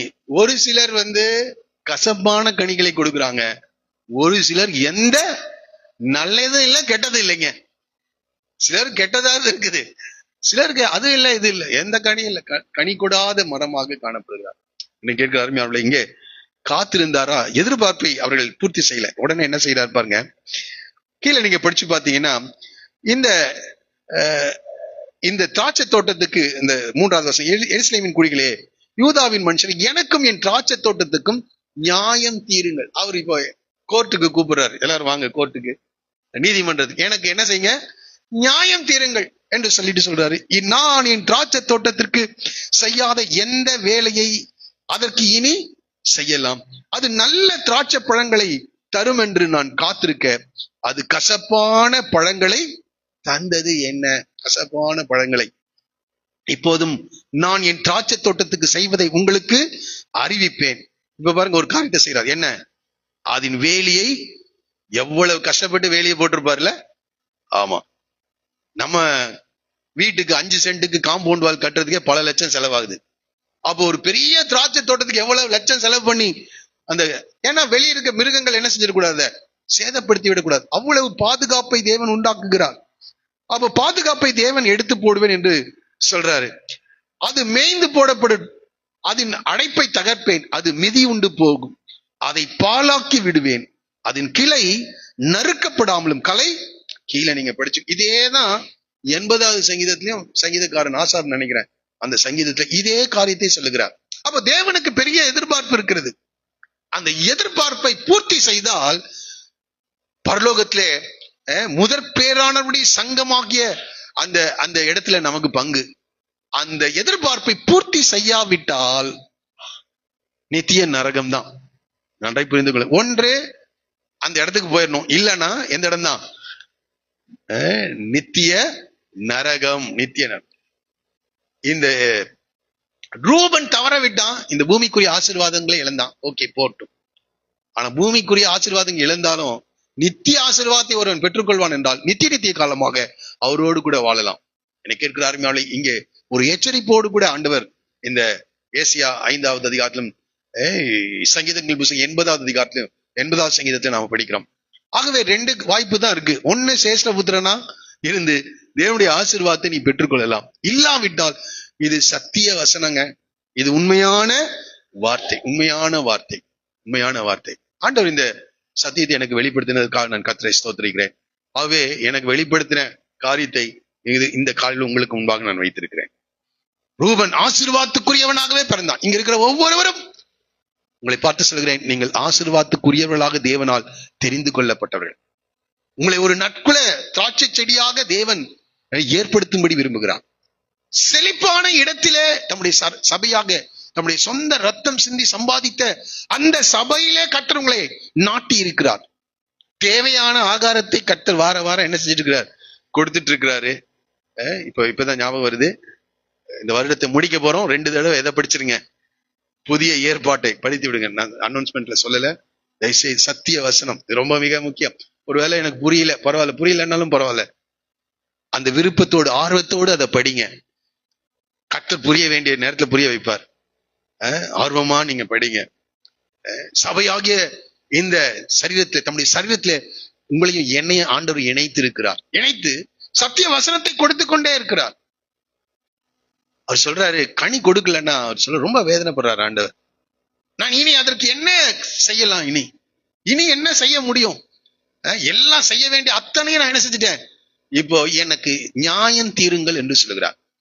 ஆமா, ஆண்டவர் ஒரு நாள்ல இன்னைக்கு ரட்சகரா இருக்கிறாரு, இன்னைக்கு உனக்கு உதவி செய்கிறவரா இருக்கிறாரு, உன்னுடைய ஜெபங்களை கேட்டு தான் யார் என்று தன்னை வெளிப்படுத்துகிறவராக இருக்கிறாரு, எல்லாம் இருக்கிறாரு. ஆனா ஒரு நாள்ல அவர் நியாயாதிபதியா உட்காருவார், வெள்ளை சிங்காசனத்தில். அப்போ மரித்தோர் எல்லாம், சிறியோர் பெரியோர் யாவரும் அந்த வெள்ளை சிங்காசன நியாயத்திற்கு முன்பாக நாம் எல்லாரும் என்ன செய்யணுமா? அவன் தன் தன் கணக்கை கொடுக்க வேண்டும். அப்ப சொல்வார், எப்பா உன்னை எந்த குடும்பத்துல பிறக்க வச்சேன்? உனக்கு கர்த்தரை அறிகிற அறிவை என்ன செய்தேன்? நான் கொடுத்தேன். இதை ரூபனுக்கு பார்த்து யாக்கோபு சொல்ற அத்தனை ஆண்டவர் சொல்ல போறார். சொல்வாரா மாட்டாரா? எல்லா வாய்ப்புகளையும் கொடுத்தேன், எல்லா வாய்ப்புகளையும் கொடுத்தேன். இப்போ உனக்கு நியாயம் தீர்ப்பு அதான் சொல்றாரு, எனக்கு நியாயம் தீருங்கள் என்று சொல்ற. அப்போ ஆண்டவர் நியாயாதிபதியா உட்காருவார். யாக்கோபு அதான் செஞ்சார். கடைசியில அந்த கடைசி நாள்ல, கடைசி மணி நேரத்துல நீ மேன்மை அடைய மாட்டேன்னு சொல்லிட்டு போயிட்டார். வாய்ப்பு கொடுக்கப்பட்டு கொண்டே இருக்கிறது. கடைசி அதோட யாக்கோபுடைய வார்த்தை முடியும். இனி யாக்கோபு பேச முடியாதுங்க, நீ மேன்மை அடைய மாட்டேன்ட்டார். கடைசி நியாயத்திற்கு ஒன்று இருக்குது. இந்த உலக காரியத்துல நம்ம எப்படி இருக்குமோ அது இன்னொரு பகுதி, அது நித்திய ஆசீர்வாதம். அதை ஒன்ஸ் நம்ம தவற விட்டுட்டோம்னா அதை திரும்பி ரீகெயின் என்ன செய்ய முடியாது, பண்ண முடியாது. இந்த ரூபனுடைய வாழ்க்கையில ஒரு தலைவன் கூட உருவாகல, தேவனுக்கு பிரியமான ஒருவன் கூட உண்டாகல, தேவனுடைய காரியங்களில் ஈடுபடுகிற ஒருவனுமா 1800 ஆண்டுகள் சரித்திரம் வேதத்துல ரெக்கார்ட் பண்ணி வைத்திருக்காங்க. ஒருத்தன் கூட வரல. கடைசியா சொல்லிட்டு போயிட்டாரு. யாரு? நீ மேன்மை அடைய மாட்டாய். கேட்கிற அருமையானே, மோசே அவனுக்காக ஜெபிக்கிறார். ரூபன் சாவாமல் இன்றைக்கு ஆண்டவர் பிதாவின் வலது பாரிசத்துல இருந்து உனக்காக பரிந்து பேசிட்டு கொண்டிருக்கிறார். சரீர பிரகாரம் மரணத்தை குறித்து அல்ல, உடைய ஆவிக்குரிய காரியத்தை குறித்து பேசுற. சாவாமல், உன் பேரை சொல்லி இவன் சாவாமல் பிழைப்பானாக, அவன் ஜனம் கொஞ்சமா இராது இருப்பதாக என்று சொல்றார். இந்த காலில் உனக்காக பிதாவின் வலது பார்சத். ஏன்னா அவரு தன் ரத்தம் சிந்தி என்ன செஞ்சிருக்கிறார்? உனக்காக இந்த பூமியில மரித்து இருக்கிறார். அவருடைய ரத்தம் இன்னைக்கும் பிதாவினுக்கு பரிந்து பேச. எவ்வளவோ தவறுகள் உன்னுடைய வாழ்க்கையில வந்தாலும் இன்னும் ஆண்டவர் உண்மையில பொறுமையா இருக்கிறாரு. ஆனா யாக்கோவுடைய கடைசி நேரத்துல நீ மேன்மை அடைய மாட்டான். ஆகவே இதை நாம் தவற விடுவோம் என்றால் நித்திய நியாய தீர்ப்புல போய் நிற்கும் போது ஒன்னும் அங்கே ஒரு திரும்பிய ரட்சிப்பு இல்லை, வாய்ப்பே இல்லை. ஆகவே இன்றைக்கு அநேகரோடு கூட கர்த்தர் பேசுகிறார். இது சாதாரண சத்தியம் இல்லை. இதை ஒவ்வொன்றாய் படிக்கும் போது அநேக காரியங்களை நாம் புரிந்து கொள்ள முடிகிறது. இந்த காலையில நம்ம எல்லாரும் எழுந்து நின்று ஆண்டவருக்கு நம்முடைய வாழ்க்கையை நாம் அர்ப்பணிக்க போகிறோம். ஒருவேளை நீங்க வாரம் வாரம் இதை தானே செய்ய சொல்றீங்க அப்படின்னா நினைக்காதீங்க. வாரம் நம்ம ஆண்டவருக்கு இன்னும் சொல்லணும்னா தினந்தோறும் நம்முடைய வாழ்க்கையை கர்த்தருக்கு என்ன செய்யணும்? அர்ப்பணிக்க வேண்டியவர்களா இருக்கிறோம். அப்ப எப்பொழுதெல்லாம் தேவனுடைய வார்த்தையை நாம் கேட்கிறோமோ அப்பொழுதெல்லாம் நம்முடைய வாழ்க்கையை கர்த்தருக்கு அர்ப்பணிக்க வேண்டியவர்களாக இருக்கிறோம். இந்த காலையில ஆண்டவர் நம்மோடு கூட பேசுகிற வார்த்தைகளுக்கு செவி கொடுப்போம். இந்த ரூபன் வாழ்ந்த போது அதை புரிந்து கொள்ளல, அதை அலட்சியம் செய்தான். ஏசா அலட்சியம் செய்தான். இன்னைக்கு அலட்சியமா உட்கார்ந்துட்டு இருக்கீங்களா? ஒரு நாள் நீங்க கணக்கு கொடுக்க வேண்டியது வரும். நான் இனி என்ன செய்யலாம்? ஆண்டவர் பிதாவின் வலது பாசத்தில் உட்கார்ந்து உனக்காக ஜெபிச்சுட்டு ஆண்டவர் யோசிக்க, இனி எப்படி சொல்லலாம், இனி எப்படி இவனுக்கு இந்த சத்தியத்தை வெளிப்படுத்தலாம் என்று அவர் யோசிச்சுட்டு இருக்கிறார். இந்த காலையில ஆண்டவர் நம்மோடு கூட பேசுவாராக. தயவு செய்து எல்லாரும் எழுந்து நீங்க என்ன சொல்லணுமோ ஆண்டவருக்கு சொல்லுங்க. என் வேலை இன்னைக்கு முடியுது. என்னோடு கூட கர்த்தர் பேசினாரு. ஆண்டவருக்கு என்னுடைய வார்த்தையை அர்ப்பணித்து இந்த காலையில உங்கள் மத்தியிலே நான் கடந்து வந்து நின்று கொண்டிருக்கிறேன். ஆகவே கொஞ்ச நேரம் எல்லாரும் கண்களை மூடி, சிறு பிள்ளைகள் தயவு செய்து ஏதாவது செஞ்சீங்கன்னா அப்புறம் இன்னைக்கு பனிஷ்மெண்ட் இருக்கு. எல்லாரும் யாரு